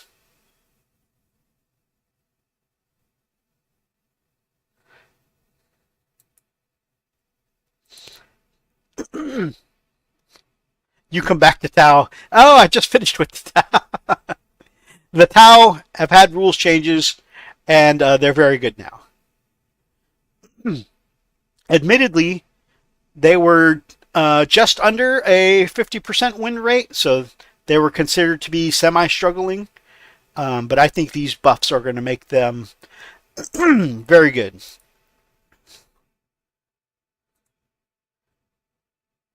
Oh my gosh. Inquisitor, remind me, what's the name of your new Space Marines? Because in my defense, I have CRS, and it's a very serious medical condition, and I just cannot remember the name of your new Space Marines right now. Heralds of Armageddon, thank you.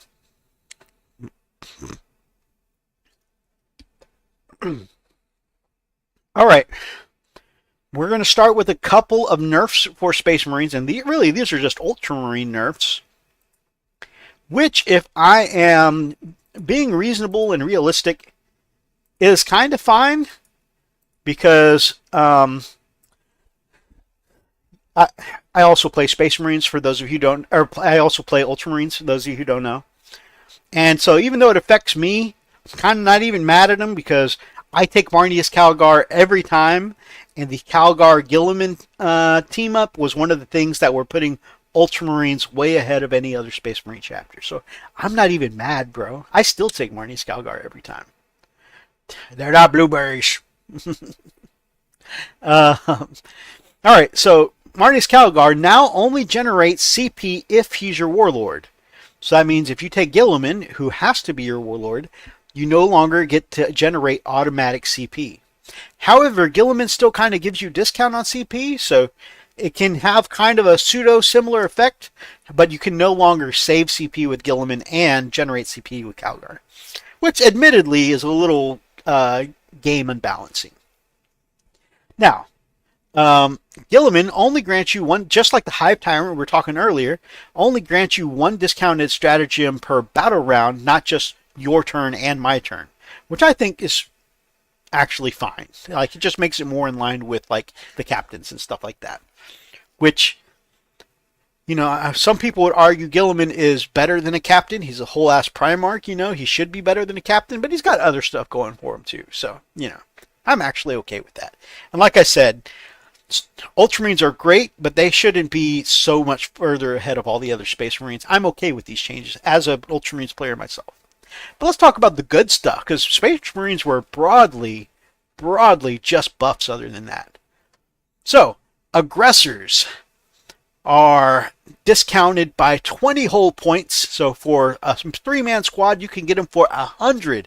That's the cheapest I've ever seen aggressors. So you're adding Girly Man. I have had one that I started months ago, and then I got on my Custodes kick. So I have one that I need to finish painting. Actually, I have two, but because before my beautiful wife bought me the actual Gilliman, I had printed one from Station Forge. So I actually have two of them started.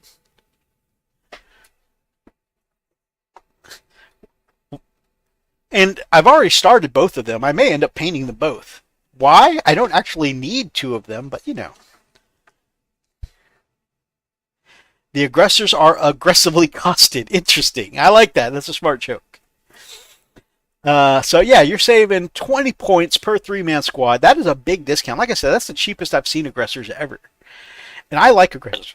I like them a lot. So I run a 6-man blob plus Marnius Calgar and his 2 bodyguards. So I basically run a 9-man squad with my Ultramarines. Heavy intercessors are super cheap again. They're 100 points per 5. You know, I have painted mine a while back, months and months ago, and I just never seem to have the points to take them. I think it's time to finally put them into a list this cheap. Let's see, the Jump Captain. It's a 10 point discount. You can now take a Jump Captain for 75 points. Vanguard Veterans are now 95 points. Interesting, you know, still some Firstborn kicking around there. Hellblasters are down to 110 points. They continue to get cheaper. And Hellblasters are so good. You're saving 5 points for every 5 of them. Take a 10-man blob. That's 10 points. They're very good. And actually, even though they've been nerfed, you're getting discounts on Calgar and Robo Gilliman. Marnius Calgar and his bodyguards have gone from 200 points down to 210. And Gilliman has gone from 345 down to 320 points. So they're slightly nerfed, but they're better in points. I'm picking up one...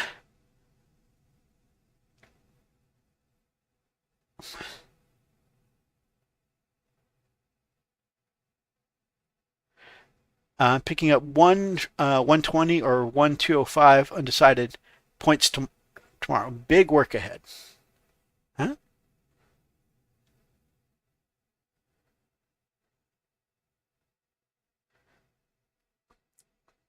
You're picking up points. As in a game, you're going to be playing a game where I'm going to be hanging out all day at my local friendly game store tomorrow. Try to get in a pickup game for the league. I tried to arrange a game. Oh, 2 Wolves Army boxes and maybe Wolfen. That is awesome. Oh yeah, that is definitely some big work ahead. I'm excited to start rebuilding my Special Wolves. I didn't quite have the cash flow for picking up the new box myself, so I'm going to have to be, picking up the bits and pieces.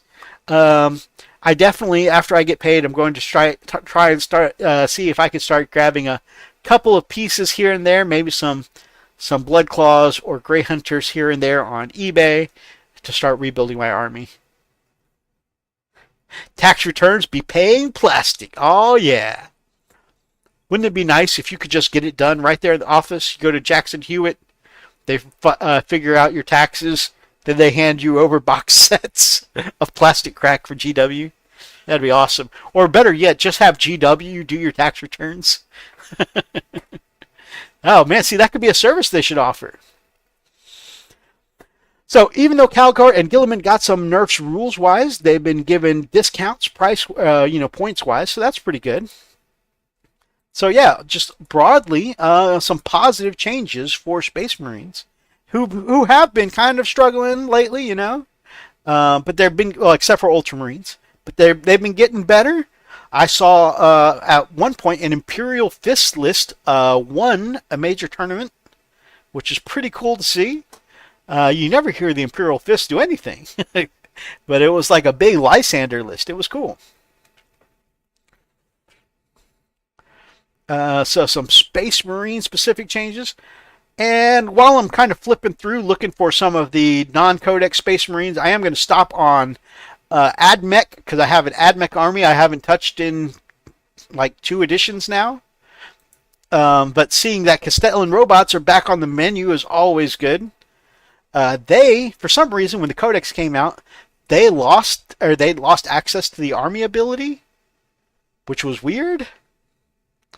But they now have the army ability again, which is going to make them so much better. How many of these rules hit our new rules for wolves? I haven't really looked at any of the balance changes for like the rules and stuff like that outside of like the detachment rules or whatnot. So like as far as the competitive rules, I honestly couldn't tell you.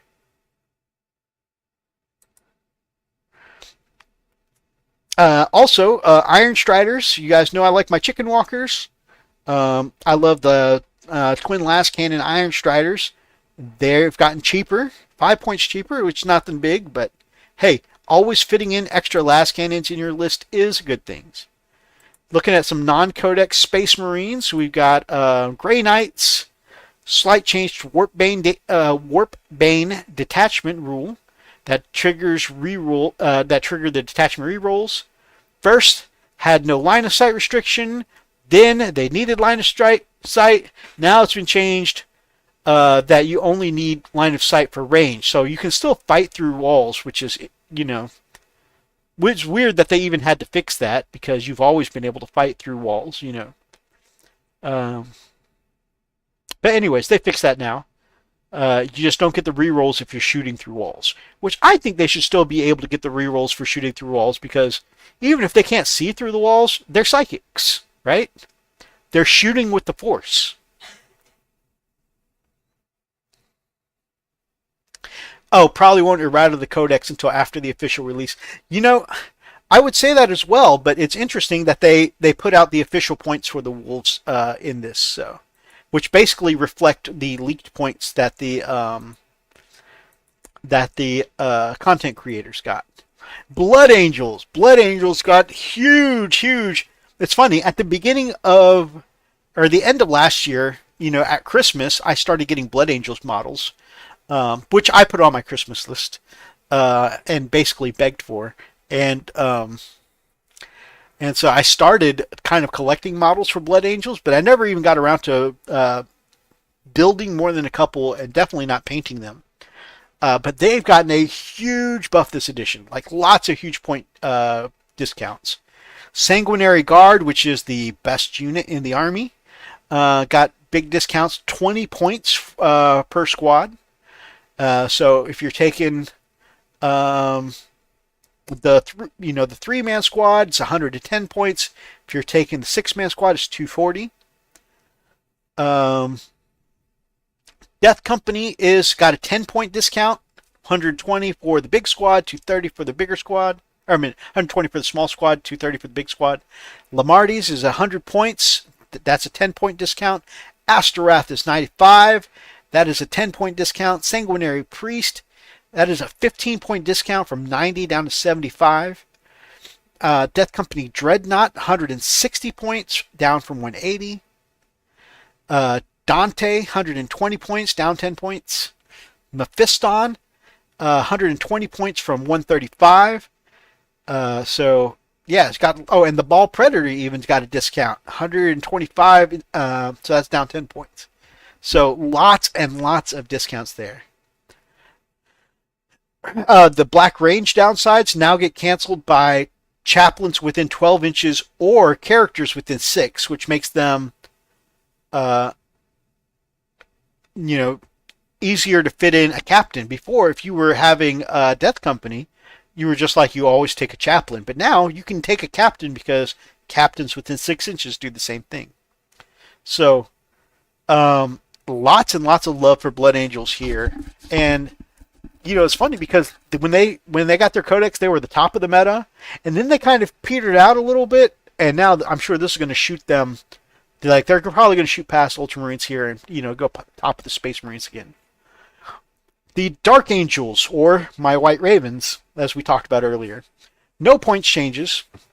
So those points changes are solid. But they, just like the Tau, they got some rules changes. Lion changes. He stays the same at 315 points, but he swaps the stratagem debuff rule for a return to reserve ability.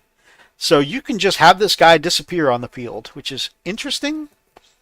I've never been a big fan of the stratagem debuff rule, so I guess that's okay. Martial Exemplar buff shifted to reroll hits and wounds of 1 in melee range within 6 inches. Before it was +1 to hit.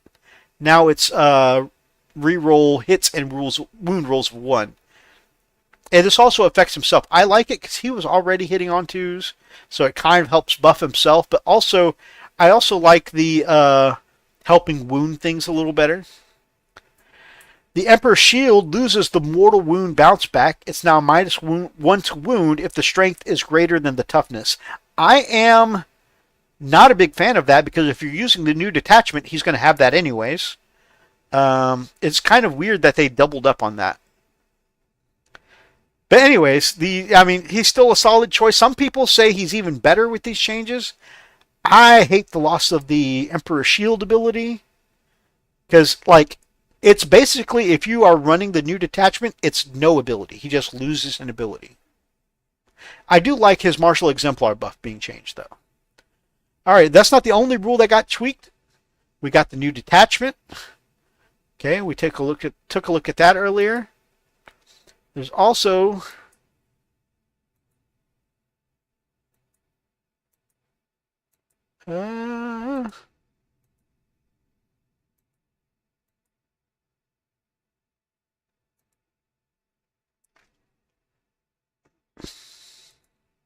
Deathwing Knights. I'm pretty sure all of the weapons got to -2 AP damage too. Considering it's the Emperor's Shield, its new ability is very lackluster. Like I said, especially considering if you take the new detachment, it's literally a non-ability. Print jetpacks at the very least. Greytide Studio has some nice bits. Oh yes, I actually backed that Greytide Studio for the Blood Angels. So that's what most of my...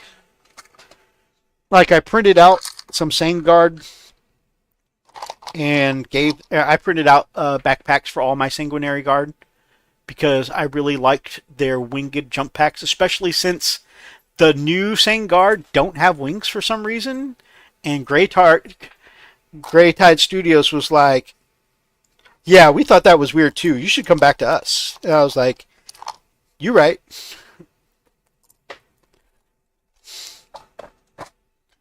So yeah, Greytide gets my money basically whenever they decide to buff stuff for STLs. I'm like, yes, I will back this. Greytide Studio said, hold my beer. And especially, they're definitely one that are better to kickstart because their go-live prices are so much higher than their Kickstarter prices. And so they're almost worth backing every time. Greytide is where I actually get the candles for my Heralds of Armageddon. Oh yeah, I bet that comes from their Crusaders or Black Templars pack. Space Wolves, just going over some of the, the only thing they really did was confirm the points post-Codex release. So like Aryak, 95 points still, which, considering he got, a little bit of a buff this go around, Aryak being 95 is pretty good. Bjorn got discounted 10 points. You can now take him for 170. Blood Claws are 135 for 10, 270 for a 20-man squad. Man, I can't even imagine putting a big blob of 20 Blood Claws on the table. It'd be like playing Imperial Guard. Fenrisian Wolves, same as before. You can take them for 40 points for 5, 80 points for 10. Grey Hunters, their new points is 180 points, but you got to take 10. You can't take them in 5-man anymore. Iron Priest continues to be 60 points with their new double tap ability on any vehicle. That's pretty exciting. I mean, like I said, I got a brand new Repulsor Executioner there. That is like a whole extra Repulsor Executioner within range. That is so good.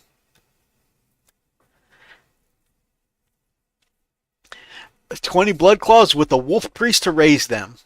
Oh, yes. And I'm pretty sure, like, I want the new Wolf Priest. I'm going to get one of those. And I'm going to name him Rannick because being excited to get me in the right mindset for restarting my Wolves, I'm going back and rereading the Space Wolves trilogy, which is the first 3 books of the Ragnar Blackmane saga. It is so good, and the Wolf Lord that raised him, the Wolf Priest that raised him is named Rannick, and so I've got to put like a Wolf Priest Rannick in my army. I want to do a 60 blob of Blood Claws. That would be incredible. Man, you're really on this batch painting here lately. That's awesome. Let's see. Ragnar is 90 points. He's not as good as he used to be. I'm not going to lie. He lost a +2 strength on the charge. He still gets a lot of attacks, but he lost the +2 strength on the charge. But he's still 90 points. Thunderwolf Cavalry, still 100 points, which is great with their new damage profile. It still sucks that you can't put leaders with them anymore, but I've complained enough about that. You're also, if you're taking a big blob, paying a 20-point tax. That's right, it's 100 points for 3 models. It is 220 if you decide to take a 6-man blob, which I always am. So, which it feels weird that you're being taxed for the big blob of cavalry because their bases are so big. You're already being kind of like paying a price to try and move that many cavalry models around the dense terrain of the current edition. It's like on top of that, you got to pay 20 extra points. Like, really though?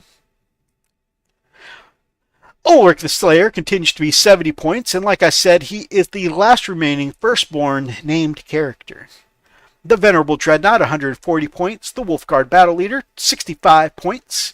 65 with considering you're getting sustained hits, and if you're doing Beast Slayer, lethal hits at the same time. And if you want to, you can stick him with Wolfen. He's so good. Here comes the salt. I'm calming down, guys. I'm calming down. Like I said, I love and hate this new codex. There's so many things I love about it, though. So because there's so many things I love about it, my complaints are tempered by the things I love. The Wolfguard Head Takers. They are 85 points for 3. 110 points if you take 3 with the Hunting Wolves, 170 points if you take 6, and 220 points if you take them with 6 Hunting Wolves. The Wolfguard Terminators for 5 models, they're 170 points, and for 10 models, they're 340 points. I lament that you can't really do heavy damage for them because they don't get Power Fists or Thunderhammers anymore, but at least if you're going Beast Slayer, you don't really need the high strength. They look cool, though. The Wolfguard Terminators look amazing. The Wolf Priest, as beautiful as this model is, and as as beautiful as this model is, and as good as it is in game, it is only 70 points. That is badass. Oh, and like I said, the battle leader earlier, I said it was 65 points. I found that I still have the old battle leader that came with the box set where it was, I think, Space Wolves and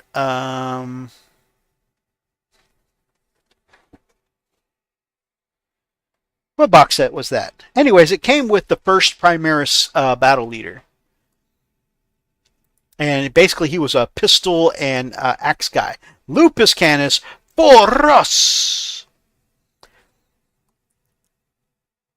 Guys, remember, Raw rules as written. A wolf priest touched character can lead murder. What? What? That's awesome. Oh, and I'm sure they're going to errata that real quick. Is it the one from Combat Patrol? Possibly. I think he was from like a big like Versus box set before that. Yeah, it was the one with Gene Stealers. I think his name began with I think his name began with an H. Anyways, yeah, he comes with an axe and pistol. But I think I'm going to do some converting on him and make him into a secondary battle leader. So if I get the new one and I have the old one, I'll have two different looking battle leaders, which would be cool. Also, though, because that one comes with a fur cape, part of me also wants to make him into a Lucas the Trickster. If I can get another Gygor Fellhand, that'd be cool.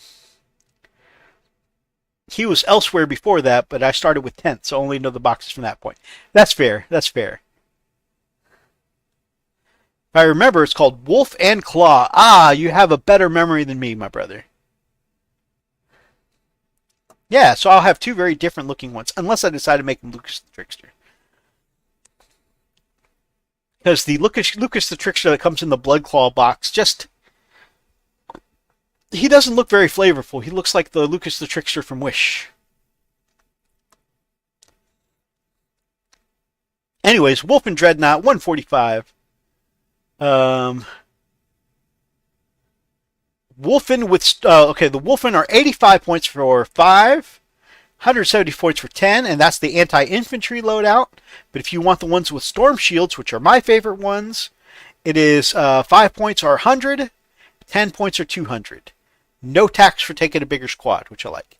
Yes, Ice Pelt. I think it was something that began with an H and Ice Pelt. We're going to look this up real quick because we're all trying to solve this mystery together. Primaris, Battle, Leader, Ice Pelt. Haldor Ice Pelt. Thank you. Thank you, guys.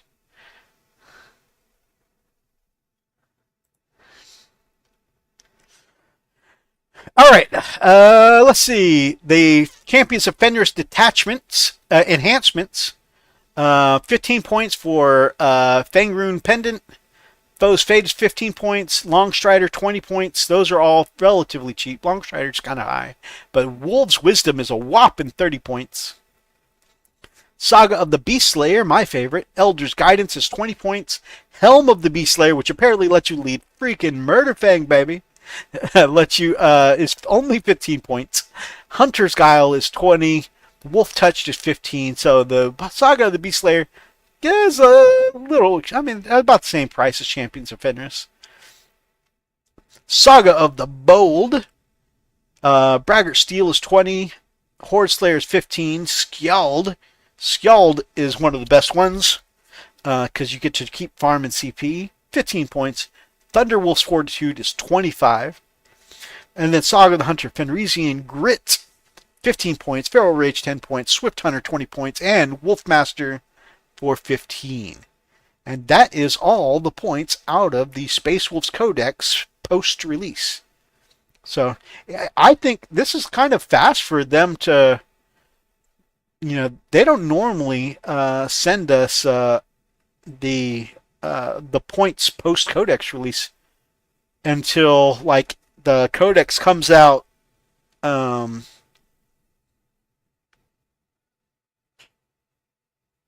the proper release, not just the not just the collector's edition. That's the word. So I'm surprised that they actually put out points before the codex went public.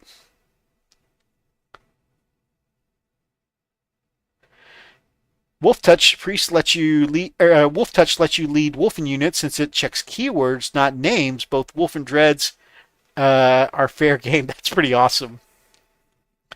That is pretty awesome. I would love to catch somebody out with that. They would definitely call bullcrap on me. I'd be like, "Hey, check rules is written, baby." That's watch. Since they got their rules back last balanced data slate, they seem to be doing pretty well, and the average win rate is around 45 to 50%. They're winning around 53%, so it looks like Deathwatch are doing well. And no points updates, so I guess they're in that sweet spot where they felt like they didn't really need them. And then the last Space Marine chapter, we're going to look at the Black Templars. This is a bunch of goodies as well. Helbrecht has been dropped 10 points. He's now 120. Grimaldus is now 120. That's another 10-point discount. Sword Brethren are getting a 10-point discount, so you can take them for 140 or 270. You get a slightly bigger discount if you take the bigger squad. And then the big Crusader squad. So the smaller Crusader squad is the same. Bigger Crusader squad gets a discount of 10 points down to 310. So I want a Kit Bash Contemptors, 2 Wolfen Dreads, or a Leviathan for Grits and Shiggles. The Leviathans are great. I lament that, I own 3 different armies of Leviathan Dreadnoughts, and, they're not legal in 40k anymore unless you're playing Legends. But that's why I do narrative, so I can keep bringing my Legends stuff. Alright guys, that is a lot of stuff. Surprised nobody voted for Orcs this go round. But we are now we're only about 45 minutes over time. But, we started 15 minutes late anyway, so, we'll take it. We'll take it. And I've just been enjoying sitting here and chatting with you guys about the new Dark Angels rules. Actually, I surprisingly had a really good time talking about the new Tyrannid rules. I had zero interest in looking at the Tyrannid rules, so big thank you to Killian for having me look at it. Those are so many just neat abilities to pop up and have your reserves just come pouring out of the burrow hole, or have them travel from tunnel to tunnel so they could pop up on the other side. And remember, Constantine Cavaldor. Yes, I'm actually Gamesburger. Welcome to the chat, Gamesburger. I am actually saving this Friendly Neighborhood Inquisitor and putting it on a notepad on my desktop, because I definitely want to steal that. That he is officially, you have definitely coined the name of the general in my army, Constantine Cavaldor. Sitting here painting up some wolves right now. Very nice. We just had us a nice little discussion about the new Wolf Codex and the new points changes that we're surprised went live, or at least I am. Usually they don't put out the post-codex release points until after the public version, not just the collector's edition, goes out. But yeah, they've already got the new points out, and some of the points look pretty tasty. The only thing that makes me salty about the new points, just a minor bit of salt, is that you're getting taxed 20 units to take a 6-man squad of Thunderwolf Cavalry. Like, what's up with that? But overall, it looks good. I'm really liking the direction of the new codex. Aside from losing all my characters, like I said, I had a little bit of a bittersweet moment last weekend. Boxing up a lot of the firstborn stuff that was getting retired. Also, I keep saying that, and it occurs to me that I recently watched Blade Runner 2049, and so retired also means to put someone down, you know? I really don't get the cavalry points. They lost so much by losing leaders. I agree 1,000%. And so they're like, let's kick them while they're down and make also give them a points hike. Like what? Mythos take some sodium away already. Hey, hey, hey! The smile has not left my face. I'm just talking a little noise. But like I said, I'm excited to join Rob in rebuilding the Space Wolves army. Like I said, I wasn't able to get the boxes, so I'm going to be doing a few eBay snags here and there. See some Blood Claws go on sale. See some, Grey Hunters go on sale. I am working on doing some kit bashing. I've had some Terminators kicking around here that just needed some paint stripped. From, they were just used Terminators that I had. So, I stripped them down, and I'm going to paint them up as Wolfguard Terminators to go with. They're still Firstborn, but yeah, I'll have them go. And I picked up some cool looking weapons. Something I've been having, I have a box of Blade Guard that I'm going to kit bash to Head Takers. Also a bunch of eBay to create Blood Claws and Grey Hunters. Very nice, very nice. Yeah, I'm going to be doing the same, I think, with some Intercessors too. I have a full box and a full box of Grey Hunters I picked up from the Miniatures Paintbrush here in the chat that I never got around to building, so I think it's a great opportunity to use the bits from that to like add some flair and wolfy flavor to some Intercessors and some Assault Intercessors, and maybe make some of my own Blood Claws and Grey Hunters as well. So the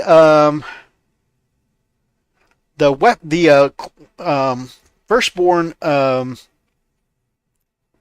I had Terminator wise didn't really have great weapons for being they were built as assault marines with claws, and so they didn't really quite have a great loadout for the Wolfguard Terminators.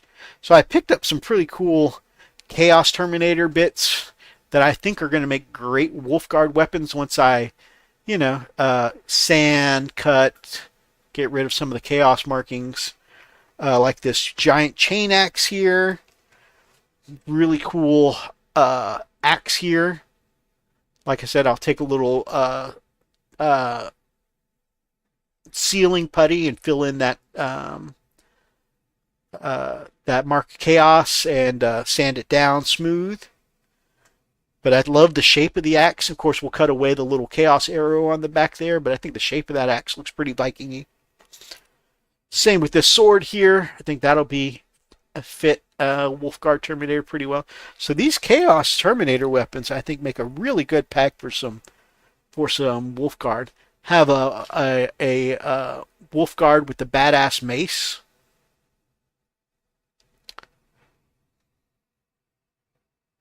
That was many moons indeed. I'm still grateful. I'm thankful to you, sir.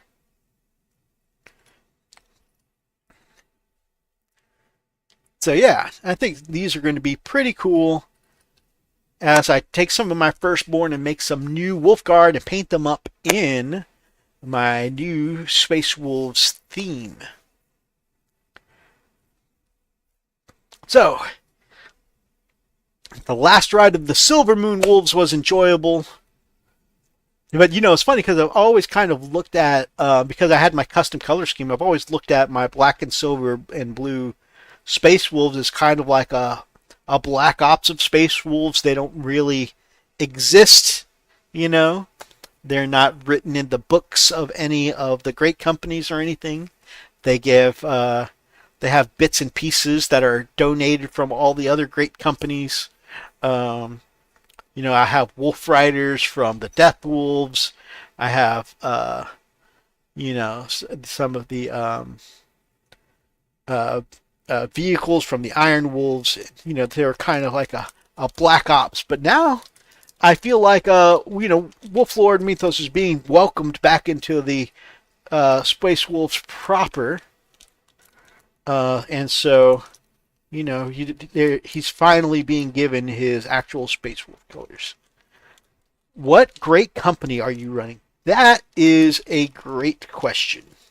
Obviously, because I have my own lore for my own Wolflord, it's going to be hard to decide what I'm putting myself into. Um, Obviously, the black mains are the easiest transfers to get a hold of, which are like the one of the few things that hold me back from doing other great companies. Um, just it's so easy to get a hold of black mains transfers. I got some of the printed Primal Hounds bits. Those are always awesome. Obviously, you know my favorite Wolf Lord of all time is Brand Redmaw. Oh, new transfers about to hit from the leaks. Nice. Wolfguard Termes only going down 50 points while losing hammers is sad. Yeah, I miss hammers already. I miss you, boo. The new transfers are well-rounded. Interesting. Well, after seeing the new transfer sheet, I'll make my decision then. Because that could definitely change things up. Obviously, as a big cavalry fan, the Death Wolves, like, as far as the great companies themselves, the Death Wolves, always my favorite, but my favorite Wolf Lord of all time, Brand Redmaw. So that would be a big toss-up there.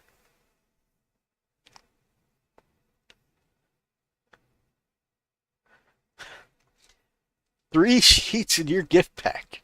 You are amazing, my brother.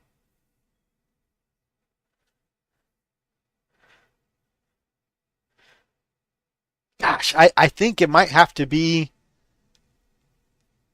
I think it might have to be the Death Wolves though, the Red Maws, the Death Wolves. I don't know. I'm about 50-50 on the Red Maws and the Death Wolves. I'd like to do the Drake Slayers. Drake Slayers are awesome. Ah, you don't use transfers. It's because you got such badass freehand ability, my brother. I had 10 Termies built with hammer and shields to go with Aryak. I guess they're power weapons now. Ah, just like all the power-fisted hammers on my cavalry. Which made it feel so bad that for most of the edition they were -1 damage, glorified chainswords. I was like, that feels bad. I have Ragnar, so I don't mind doing his company. Yeah, and the Ragnar logo, I mean, you can see from the logo of my channel, the Ragnar logo is just so iconic. You know, it's. I mean, obviously, I love the Ragnar logo myself. You know, it is the Space Wolf logo.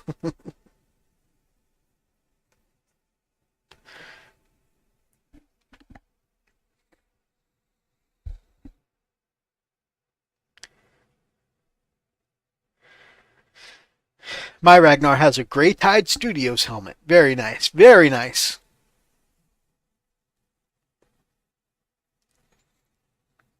See, I love the Ragnar books. The Ragnar books were the first bit of like real lore books I ever read for the Space Wolves. And so part of me feels like I need to pay homage by paying or by doing Ragnar as Ragnar. But like in my armies, I always managed to put a character for myself amongst them. And in my previous iteration, that was Wolflord Mythos, one of my favorite conversions of all time. But now I don't have characters on Thunderwolves anymore. I don't know. Part of me says, okay, well now I need to take a bald and bearded head and put him on Ragnar. And that's where I can fit in the army now.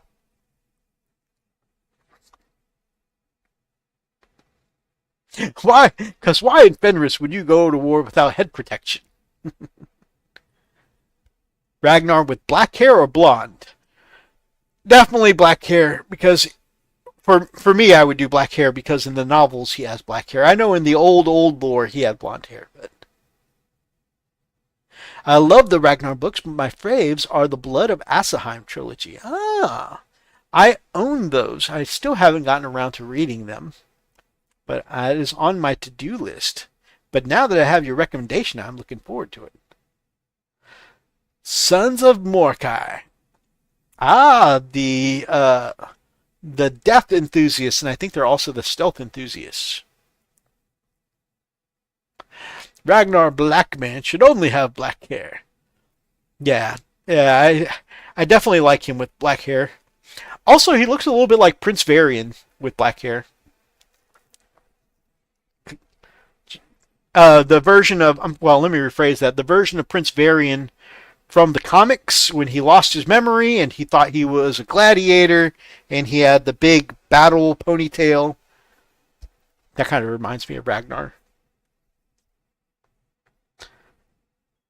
Oh man, imagine if I could have somebody print me a Prince Varian head from the comics. Those of you who don't know what I'm talking about, Prince Varian from the World of Warcraft series.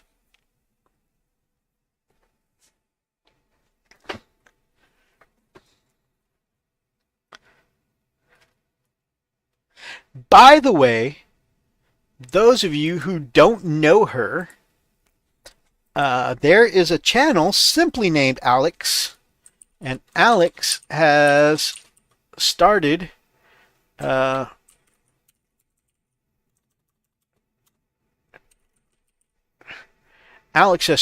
doing 40K content, and she did a video all on the lore of the 13 great companies, and I highly, highly, highly recommend it because, like, I've read what the different great companies are like in the codexes before, but having her do a deep dive of the lore was really enjoyable to listen to. So, yeah, she's very cool. Definitely check her out. I'll post her there if you guys want to check out her videos. I'm excited to jump in on rebuilding my Space Wolves, guys, so appreciate all of you guys sitting here and chatting with me about it. While I've got you guys here, I gathered up. What do you think of the change in armor for Niall? I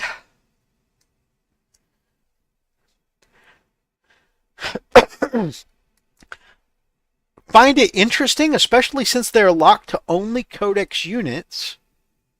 So it means it almost feels like his abilities are kind of a waste with... He started in power armor, it's true, but like, you know, Pokemon usually evolve. Pokemon don't usually devolve, right? And so we had Niall evolve in armor to Terminator and then devolve back into power armor. We had Logan evolve into high mobility Thunderwolf profile. Then he went back to his standard Terminator profile. It's interesting. Auto advancing a block of 20 Blood Claws. I like that at least. That is pretty cool. That is pretty cool. But imagine if he had those powers with Terminators. That's what my mind keeps going to. Like, that'd be pretty cool. However, since you only have, you know, you've got the Wolfguard Terminators, and you're really kind of torn between taking two or just taking one and trying to figure out if you're taking Aryak or Logan Grimnar, which I hate that you can't put them in the same unit anymore because they're a captain and a lieutenant. You should be able to put them together. And he is literally the king's bodyguard. His literal purpose in the entire army, in all of his lore, is to be there to protect the High King of Fenris. But you can't put them in a unit anymore. So literally you have the bodyguard. Literally his title is the King's Guard. You have to put him in a separate unit, or many people are theorizing to just run Logan by himself. And what lore sense does this make? People putting Logan Grimnar, the High King, on the table by himself. His bodyguard leads a bunch of units on the other side of the table, say, "You boss over there. You be safe. I got you. You're 3 miles away, but I got you, boo." I don't understand this. I just... You are not letting the Kingsguard do his job. I.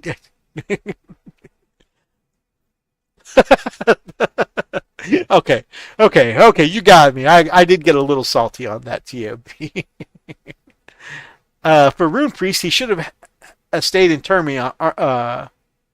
For head Rune Priest, he should have stayed in Termi. Yeah, I can see that. Like I said, it seemed like he kind of devolved there. Um, Hoping for a refresh on Ulrich the Slayer too. I'm pretty sure that'll come next edition. Like I think that's why he's the last remaining firstborn, because they didn't want to put all of the named characters through the Rubicon at the same time. So I think they're saving him for next. His guards are allergic to wolf fur. Oh man. Ulrich can't ride into transport while leading. Oh, because his bodyguard units can only take Primaris vehicles, and he is a firstborn unit. He can't get in the vehicle. That sucks. Well, gotta go tonight. See you next time. Later, neighbor, friendly neighbor Inquisitor. Thank you so much for dropping by, brother. We are at 11:03, fam. I think it's a pretty good place to call it a night as well. So many silly rules. Yeah, that is BS. Can you imagine a squad of Blood Claws get into the Impulsor and Ulrich tries to climb up after them, and the Blood Claws reach out and put their hand out to Ulrich like, "I'm sorry, priest, but no firstborns allowed. You understand."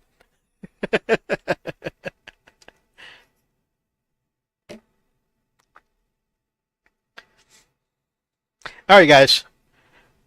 So the only two models for my Space Wolves I have in the new color scheme are right here. They are classic metal minis because they were my test pieces. Okay, so they're a Terminator and a Rune Priest Terminator. Okay, but these are just test pieces. Obviously, I'm not going to put these classic metal pieces on in the new Primaris army. However, what do you guys think I should start with first? Because I have sitting here primed up for the new army. I have Bjorn the Fell-Handed.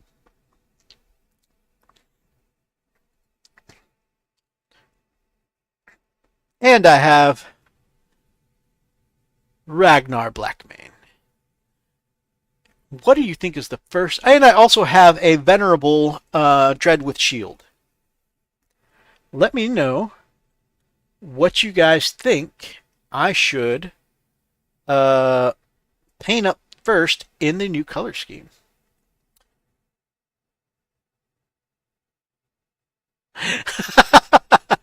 The Blood Claws telling Ulrich, "You must be this tall to ride." Oh man. Or Ulrich running behind the Impulsor like, "Wait up! Damn you youngins. This is how a real wolf does it." Bjorn the Auto Include. Hey! Alright, looks like Bjorn will get to go first. And it makes sense. We should respect our elders, right? And they don't get much older than Bjorn.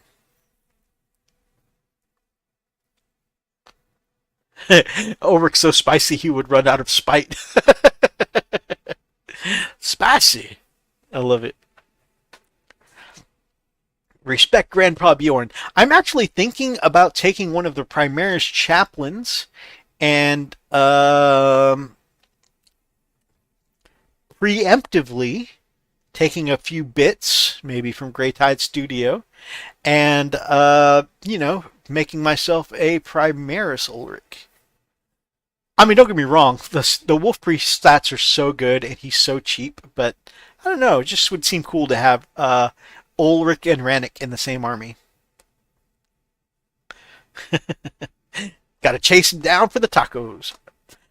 Alright guys, we're going to call it a night here. Thank you so much for hanging out with me, talking about the changes and talking about the Space Wolves, because like I said, lately I have been in a Space Wolf mood.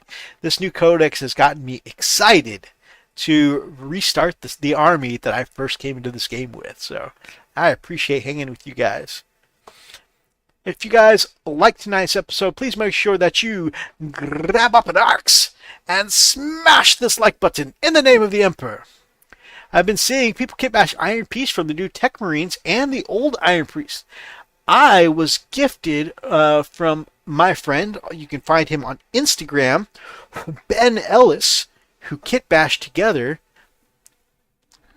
and painted up this gorgeous Iron Priest for me from the new Primaris Tech Marine kit and the Iron Priest kit, and it is badass.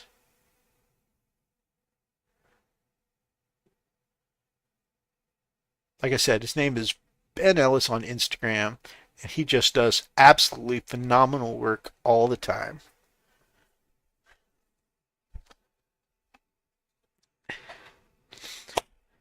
Awesome show. Thank you so much. Good night. Have me the codex the next time we meet. I'm excited. Interested to hear what you think, brother. Night, brother. Great show. I already said if you like this, if you want to be part of any of our ridiculous conversations, please make sure you drop a comment below. And if you guys are not yet subscribed to any of my friends in the link tree down below, then we'd love to have you as part of the pack, part of the hobby family here on Wolf Brother Hobbies. So subscribe. If you're interested in getting your hands in the States on some cool hobby products such as D&D modules, miniatures, paints from my favorite brand, which is Pro-Acryl, we have a link to our sponsor, which is Paint Minis Live, down in the links below. Check them out. And till next time, guys, stay frosty. We'll see you again.